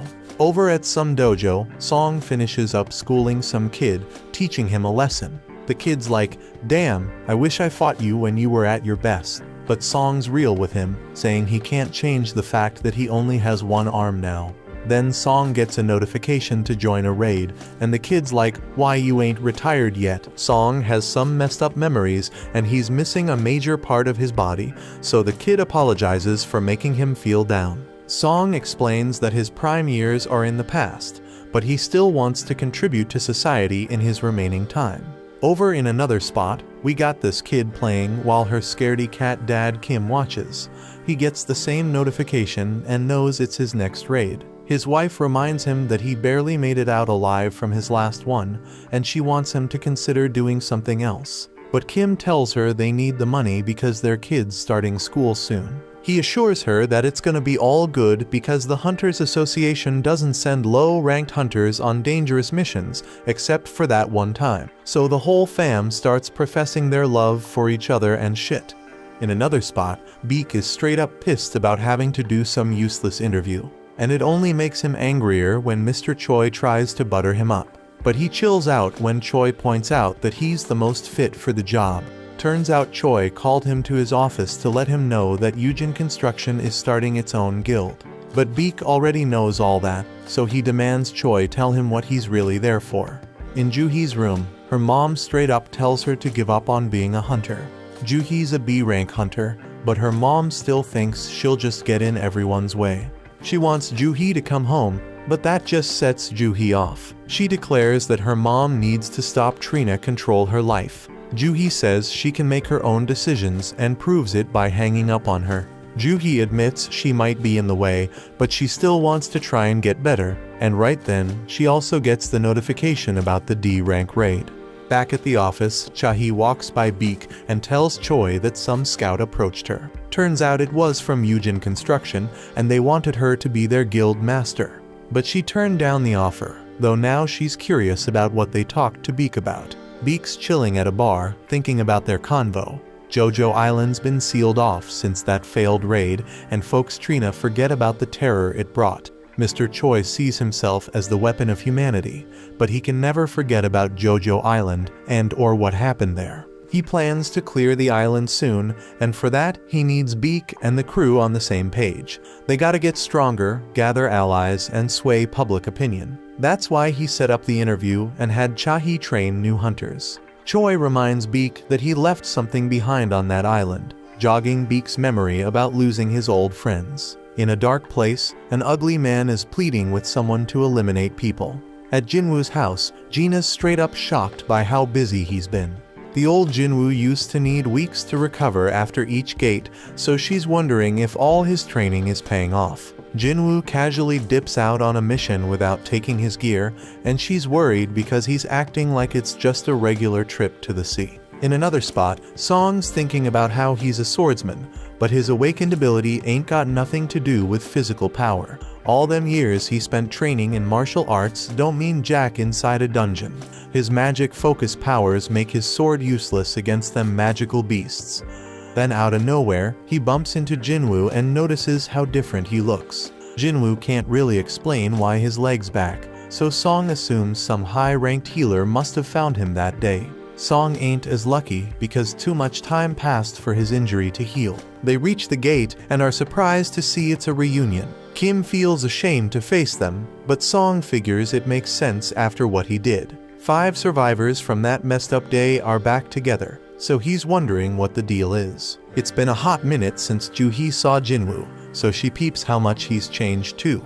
Right then, some sketchy dudes roll up and start checking out Juhi like they have a thing for her. But Kong's there too, and he shuts them down, telling them to chill. Turns out these peeps are prisoner substitute hunters. Straight up hunter convicts Trina reduced their sentences. Song can't believe they gotta fight alongside criminals, but the woman assures them they won't be a problem. They were understaffed and had no other choice. Just in case though, Kong's rolling with them. He is a B rank, so if things go south, he can handle the 3 C rank criminals with ease. Jin-Woo tells Juhi not to come along, but she ain't having it. The criminals get set free, and even they wonder if this is a good idea. Kong shuts them up again and reminds them what'll happen if they act up. He introduces himself to the others and promises he'll handle the criminals. Jin-Woo lets Song take charge of the raid, and he appreciates it. Song takes full responsibility for failing that day and gives props to Jin-Woo for being the only reason they all made it out alive. He thanks Jin-Woo on behalf of all the survivors, but Jin-Woo doesn't need it. Kim ain't got no objections to Song leading them, and Kong's staring at Jin-Woo for some reason. Everyone gets ready to enter the gate, and Song declares the raid officially started. Inside the dungeon, the prisoners straight up handle those goblins like monster. Song Jin-Woo wonders who the real beasts are and shows off his own power. They eventually wipe out the whole group of goblins, and Song's impressed with how much stronger Jin-Woo's become. Even Joo-hee notices that Jin-Woo ain't been hurt yet, and she hopes nobody ends up needing her healing skills. Song's still amazed because Jin-Woo's aura is on a whole different level. Kong leads them forward, but they come across a fork in the path. The dungeon's been easier than they thought, so they figure it's cool to split up. It's gonna be riskier, but they'll clear the dungeon faster. Jin-Woo can sense the boss is down the left path, but he keeps it to himself. Because he ain't been leveling up much from those weak-ass goblins, Jin-Woo suggests his group take the left path. They split up, but Kong's giving Jin-Woo some weird-ass look. Kim's group members are a bunch of cowards, and Kim decides they gotta apologize to Jin-Woo for ditching him on their first raid. They know he probably won't accept the apology, but Kim's determined to try because he wants to keep being a hunter. Down the other path, the prisoners straight up wipe out another group of goblins with ease. Kong, being all weird, asks if they could do the same against humans, but they make it clear it wouldn't make a damn difference.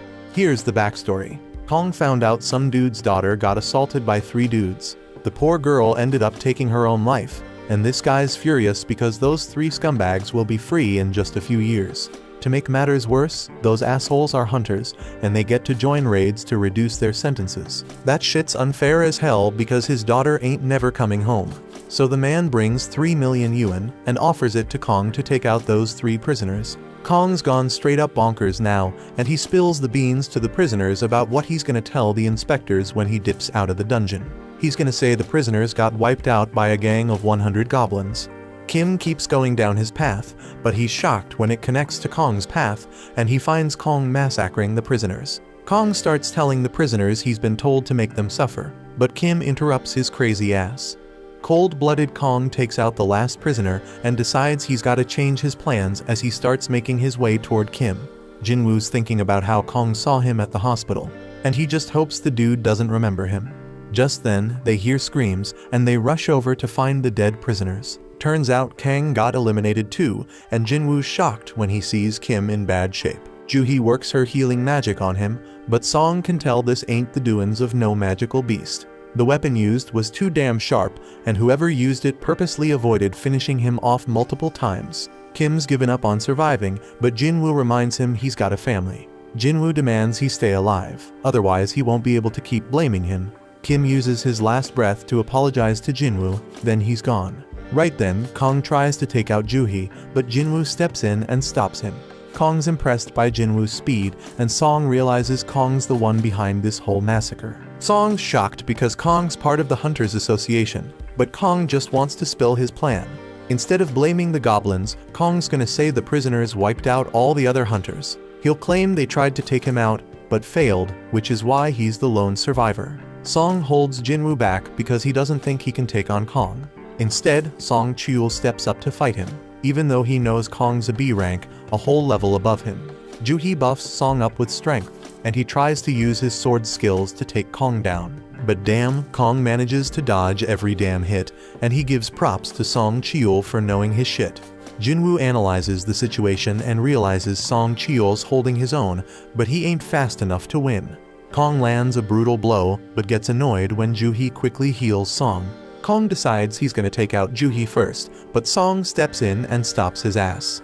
Kong underestimated the old man, so Song lets him know he's trained as rank hunters before. His blade may be outmatched, but Kong points out that Song's power has its damn limits. Ain't no chance a mage type like him can beat an assassin type, so Kong brings him near death. Joo-hee's too scared to heal him, and Kong gets ready to finish off Song for good. But Song Jin-Woo pulls out his fire ability. But damn, Kong's too damn quick. He realizes Song Jin-Woo used his sword to make him drop his guard against magic. Song Jin-Woo was waiting for Kong to try and end his life, then bam, he hits him with a surprise fire blast. Kong sees through the plan though, and now Song Jin-Woo's paying with his life. But wait a damn minute, Jin-Woo finally steps in to put an end to the fight. Kong demands to know who the hell he is, and Jin-Woo straight up says he's just an E-rank hunter. Kong doesn't believe him because he'd need some next-level reaction speed to stop the attack he just used on Song. Kong can tell Jin-Woo's hiding his power and figures he had a second awakening. The others are shaken, and Kong suddenly remembers Jin-Woo from the hospital. The mana reader only read 10 back then, so Kong thinks this second awakening must have happened after that. This shit doesn't add up. It doesn't explain why Jin-Woo was able to survive the double dungeon. But Kong doesn't give a damn, he's ready to take out Jin-Woo. Jin-Woo wants answers, so Kong says he is just dishing out justice by taking out the prisoners. But Jin-Woo doesn't give a damn about them, but he wants to know why he eliminated Kim and Kang. He points out that Kong could have done it quickly and easily, but he didn't. Kong seemed to enjoy torturing and playing with them. Flashback to when Kong talked to the father, and he explains how he's been getting big offers from the top guilds. But he chooses to work for peanuts in the Hunter Association. Why? Because he finds killing people way more fun than killing beasts. A straight-up fight goes down between Kong and Jin-Woo, and the two onlookers are blown away by their insane speed. Kong can tell they have similar builds, but he figures he's got way more experience fighting high-ranked opponents. He uses that experience to gain control of the fight, but he's shocked when Jin-Woo asks him to tone down the bloodlust. But it's too damn late because Jin-Woo's system is taking notice. The system, just like last time, tells Jin-Woo that there are peeps present looking to take him out. Once again, Jin-Woo gets a quest to eliminate his opponents. Jin-Woo gets engulfed in some dark power, and Kong's confused because he thought he'd have the upper hand in this fight. But damn, Jin-Woo straight up attacks, and Kong's shocked when he realizes he's been poisoned. They keep throwing down, but Kong's got something special to show Jin-Woo too. He straight up disappears.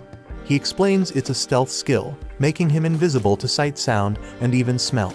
Only a few hunters can get their hands on that skill, and nobody knows he's got it. Kong manages to land a hit on Jin-Woo and tells the others to back off and wait their turn. He's sure Jin-Woo won't be able to do much with an injured leg. But damn, Kong's in for a surprise when Jin-Woo instantly heals himself. Kong can't believe it because he's never heard of a combat hunter who can also use healing magic. Jin-Woo's totally unpredictable, and that makes him one dangerous mofo. Jin-Woo's changed big time, saying he just lost another emotion, and now he doesn't even need to get angry to take out scum like Kong. Kong realizes Jin-Woo's taken human lives before, and Song is shocked to hear that. He figures Jin-Woo's had to make some tough-ass decisions real quick, and that's why his appearance ain't the only thing that's changed. Kong tries to attack again, but he's in for a shock when Jin-Woo tracks him by sensing his bloodlust. Kong still has a trick up his sleeve, but everything stops when Jin-Woo activates his murderous intense skill. Darkness surrounds Kong, and he's straight up stunned when Jin-Woo's blade goes through his chest. As Kong's life slips away, he mentions that he and Jin-Woo are cut from the same cloth. They're both killing machines. The only reason he's dying is because he's weaker than Jin-Woo. Kong still wants to know what the hell Jin-Woo is. He's got assassin skills, healing powers, and debuffs, and Kong's never heard of anyone like that. Jin-Woo doesn't spill the beans, but Kong points out that Jin-Woo was able to take him out, so his E-ranked act is over. Jin-Woo decides to drop a little truth bomb and explains that he's someone who gets stronger with every damn fight. Kong can see that Jin-Woo's gonna keep getting stronger and stronger, but he's got a warning for him: if he keeps chasing more and more power, that same power might end up taking control of him. Jin-Woo completes his quest and gets rewarded. He's noticed that the stronger he gets, the more it feels like something inside him is falling apart. His friends thank him for saving their asses, but Jin-Woo tells them to get the hell out of the dungeon. They're shocked because Jin-Woo plans to clear the dungeon all by his lonesome, but they realize he's strong enough to pull it off. Outside, Woo's mind is blown when he learns Kong is secretly killing folks. He is shown the only survivors of the mission Kong was on, and he's straight up surprised to see that Jin-Woo's one of them. He apologizes for what went down, but most importantly, he wants to know who took out Kong. Jin-Woo realizes he can't keep his secret anymore, which means he gotta cancel his deal with Leo. Right before he spills the beans, Song straight up lies and claims he's the one who eliminated Kong. Song's just a C rank, so he explains he only won because he had a healer's help. Woo's skeptical because Kong's a top B rank hunter, but he buys Song's story. Just then, Jin-Woo reminds himself that he cannot get overconfident. He couldn't tell before, but Woo's an A-rank hunter. Jin-Woo can sense his crazy-ass power now, and he knows he doesn't stand a chance against this dude in a fight with his current strength. Song determines that Jin-Woo has a good reason for keeping a secret, so he tells Jin-Woo that this is just him paying him back for what happened in the double dungeon. That night, Ju-hee wonders if Jin-Woo remembers the stone he gave her. Jin-Woo and Ju-hee take a little stroll while chatting about how much Jin-Woo's changed. Juhi's the total opposite because she ain't changed a bit, and she realizes she's too timid to be a hunter. She should really be joining them on rank raids, but she settles for the lowest rank ones instead. It ain't all that bad though, because it led her to meet Jin-Woo, and she started healing him. The dude was always getting himself hurt, but she'll never forget how his eyes always had that determined look. Juhi gives back the crystal he gave her and spills that she's gonna retire. She's heading back to live with her folks, but they agree to hang out if they ever cross paths again. A look back shows that Woo was very skeptical of Jin-Woo. He didn't believe some E rank like him could take down B rank Kong. Jin-Woo was already found to not have had a reawakening, so we just let him be. But Woo did give him a warning though. Hun's brother Dongsu heard that Jin-Woo and Leo were the only ones who survived after his brother got wiped out, so he might be coming after them. This shit's damn shocking because Dongsu's an S rank hunter. Dongsu probably doesn't give a damn about the facts and is just pissed that Jin-Woo made it while his brother didn't. Unfortunately for Jin-Woo, the law can't do shit against S-rank hunters, and they can bring either miracles or disasters. One of these monsters is after Jin-Woo, so Woo suggests he gather his family and dip out of the country. But Jin-Woo just sees this as another reason to get stronger, because if he doesn't, he ain't gonna survive. Jin-Woo rolls up to meet Leo, but he's hella confused by what he sees. Leo explains that this is their strike team. He focused on finding people who have the skills to be hunters, but can't work for various reasons and are struggling to make ends meet. Jin-Woo points out that he hired a high schooler, but she claps back saying she's a qualified hunter just like the rest. She does get a bit down when Jin-Woo figures out she's an E rank with no raiding experience. But it doesn't really matter because Jin-Woo lets them all know they'll be waiting outside while he and Leo handle everything. They're all getting paid 3 million yuan each, which is a sweet deal because they ain't gotta do shit. The only catch is they can't blab about it to anyone, or they gotta pay back 10 times what they got. Jin-Woo got a stealth rune for taking down Kong, and he used it to learn stealth skills. Leo's all set to go, and Jin-Woo's shocked to see he's rocking even more crazy expensive armor. Jin-Woo straight up schools Leo on how dumb it is to rock that armor and demands he ditch it. But Jin-Woo lets him keep the helmet at least, and they step into the portal. The other hunters think they're straight up insane for hitting up a C-rank dungeon on their own, but they don't give a damn because the contract's already sealed. Jin-Woo's sis wonders where her friend Song-Yi is, and turns out she's the high schooler on Jin-Woo's strike team. The hunters chat about how a full strike team would take a solid 2 hours to finish this raid, so when they see Leo pop out of the portal, they assume they just bailed. But they're in for a shock because the damn gate closes right after they step out, meaning they cleared the dungeon. The hunters can't believe their eyes, but Jin-Woo tells them to hustle because he's ready for another portal. Their goal is to hit up 3 raids in a single day, but the hunters are still dumbfounded they even finished one. In another raid, Jin-Woo straight up wrecks a bunch of goblins while Leo wraps up the mining. Jin-Woo mops up the goblins and levels up. The next raid's a success too, and Jin-Woo levels up even more. Days go by, and the two keep clearing dungeons on their own. They start facing tougher and tougher monsters, but Leo can see Jin-Woo's getting hella stronger too. Jin-Woo's stealth skill is hella handy, and his dash skill levels up. He gains a couple more skills and finds out they're straight up powerful when he uses them on a wolf. Jin-Woo's got a bunch of new skills now, but his mana ain't enough to use them for long.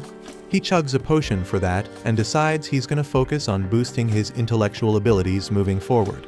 He also decides against heading back to the Demon Castle right now, because he considers himself somewhere between a B rank and a rank hunter. Just then, the system reveals that he has reached the required level for a job change quest. Somewhere else, the boss of another guild named On gets word that there's a strike team splurging double the market rate to snag some C-rank gates.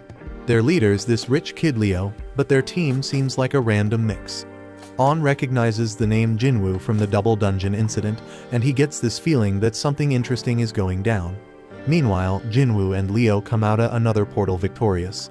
Jin-Woo wonders if Song-Yi has some eye problem, but she says it's nothing. Back with On, his assistant is straight up shocked when he hears On thinking that Jin-Woo's had a reawakening. Jin-Woo managed to survive 3 major disasters, and every time there was a damn high body count, but he always made it out alive. Reawakening's the only explanation, so On heads out to scout this promising rookie. On rolls up at Jin-Woo's portal, but he's hella shocked because it looks like they're having some sort of picnic. Song Yi explains the area's off-limits and makes it clear she's a hunter. She admits she's part of the strike team, and On's mind is blown when he realizes Jin-Woo straight up left the whole crew behind to enter the dungeon solo. On thinks Jin-Woo could be his biggest discovery yet, but he surprisingly just leaves. The dudes step out the gate, and Jin-Woo spills to Leo that he's swamped tomorrow and can't make it for any raids, so they hold off on a few. Then we get a glimpse of this super weird scene, and Mr. Choi wakes up from that nightmare. He peeps at some paperwork and figures out it's almost time for the recon mission on Jojo Island. Jin-Woo wraps up his day of raiding and On introduces himself as the manager of the White Tigers Guild. The White Tigers Guild is one of the top guilds in the country, always hunting for new talent. On thankfully gets right to the point and offers to pay Jin-Woo double what Yujin Construction is paying him if he joins his guild. On's hella confident Jin-Woo's in E rank and can't turn down that offer. But he's in for a surprise when Jin-Woo wants to know the worth of the White Tigers Guild headquarters. It's worth a cool 50 billion, so the dude's mind is blown when Jin-Woo reveals that a construction company's hooking him up with a building worth 30 billion. Jin-Woo backs up his claim with evidence, but On reveals that he isn't qualified to offer them their 50 billion building. Jin-Woo loses interest and bounces, but he's curious how On got wind of him. Jin-Woo puts fear in this dude, making sure he ain't snooping around, and then vanishes. On realizes that Jin-Woo used stealth to cut him, and he's hella shocked when he considers Jin-Woo's reawakening with that stealth ability.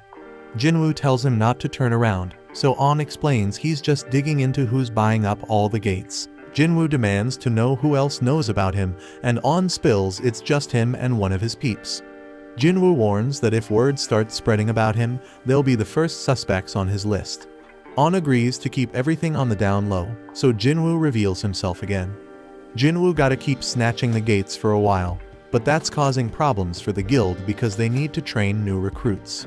Jin-Woo agrees to let them cop 3 gates from him, but On's straight up shocked when Jin-Woo tells him they gotta cough up 300 million yuan for each. The dude begs Jin-Woo to drop it to 200 million, and Jin-Woo surprisingly agrees. They seal the deal for 3 gates, but their interaction ain't over because Jin-Woo wants to hook On up with something. He tells On to close his eyes and open his mouth, and then Jin-Woo hands him a healing potion for that cut on his face.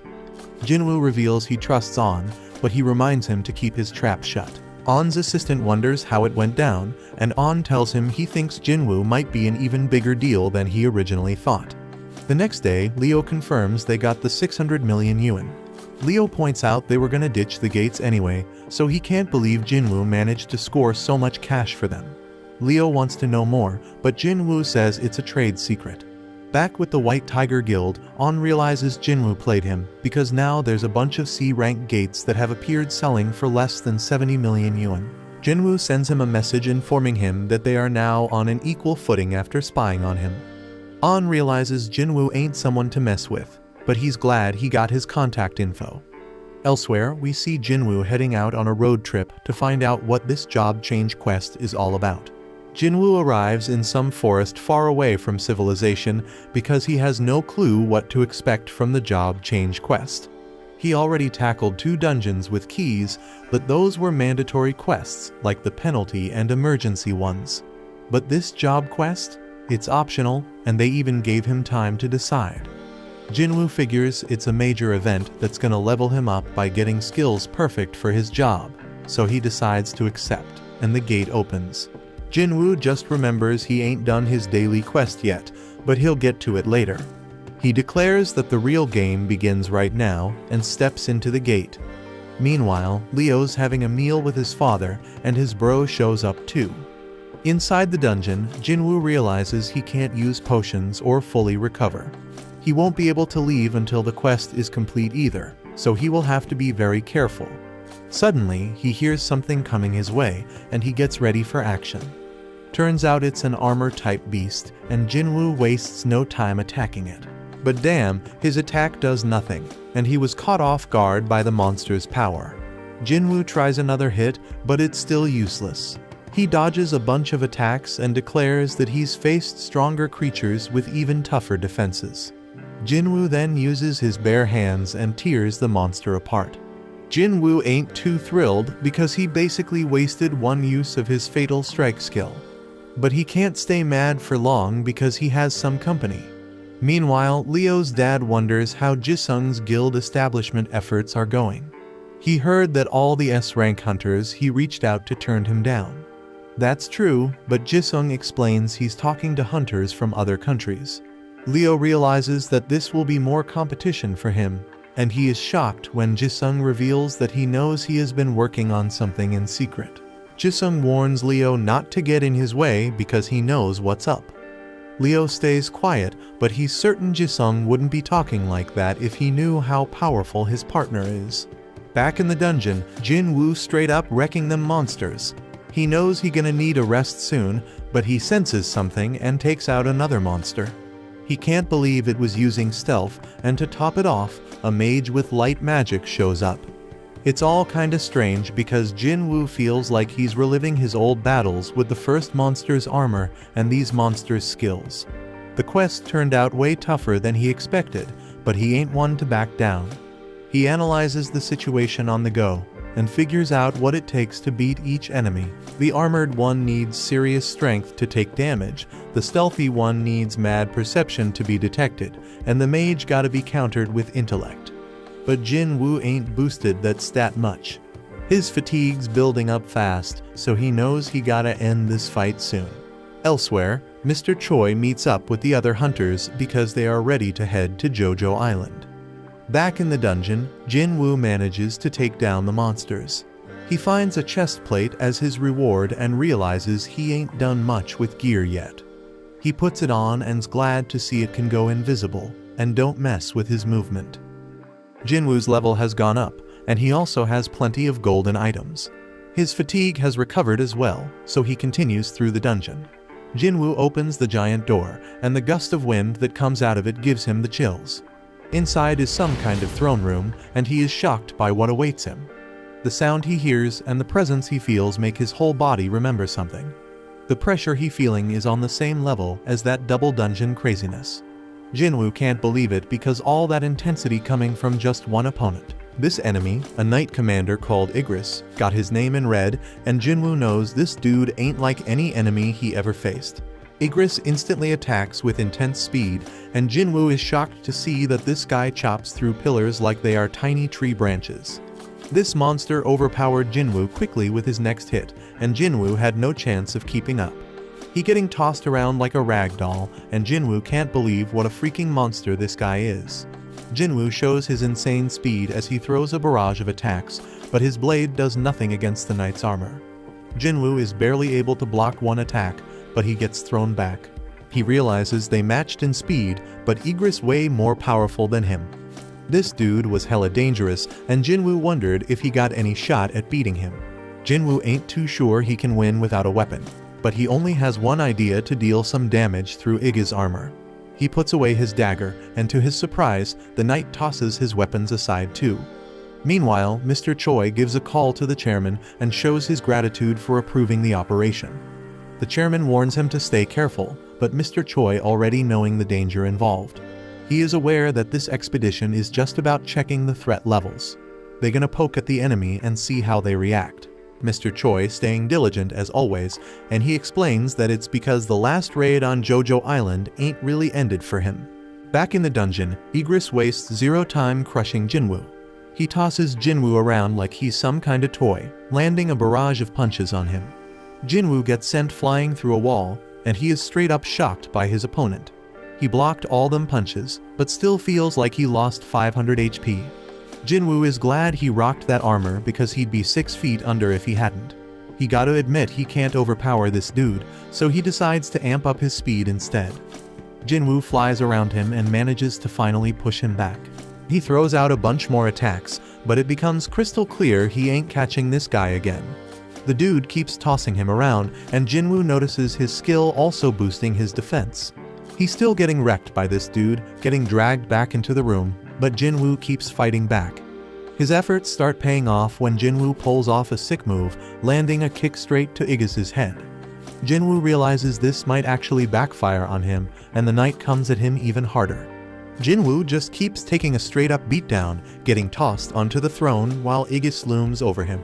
Back home, Gina leaves some dinner for Jin-Woo and goes to study. We also catch a glimpse of Jin-Woo's mom at the hospital. But back with Jin-Woo, he is in really bad shape as the knight grabs his sword, ready to end Jin-Woo's life. He went in for the kill, but Jin-Woo was swift as hell, stopping him with just one hand.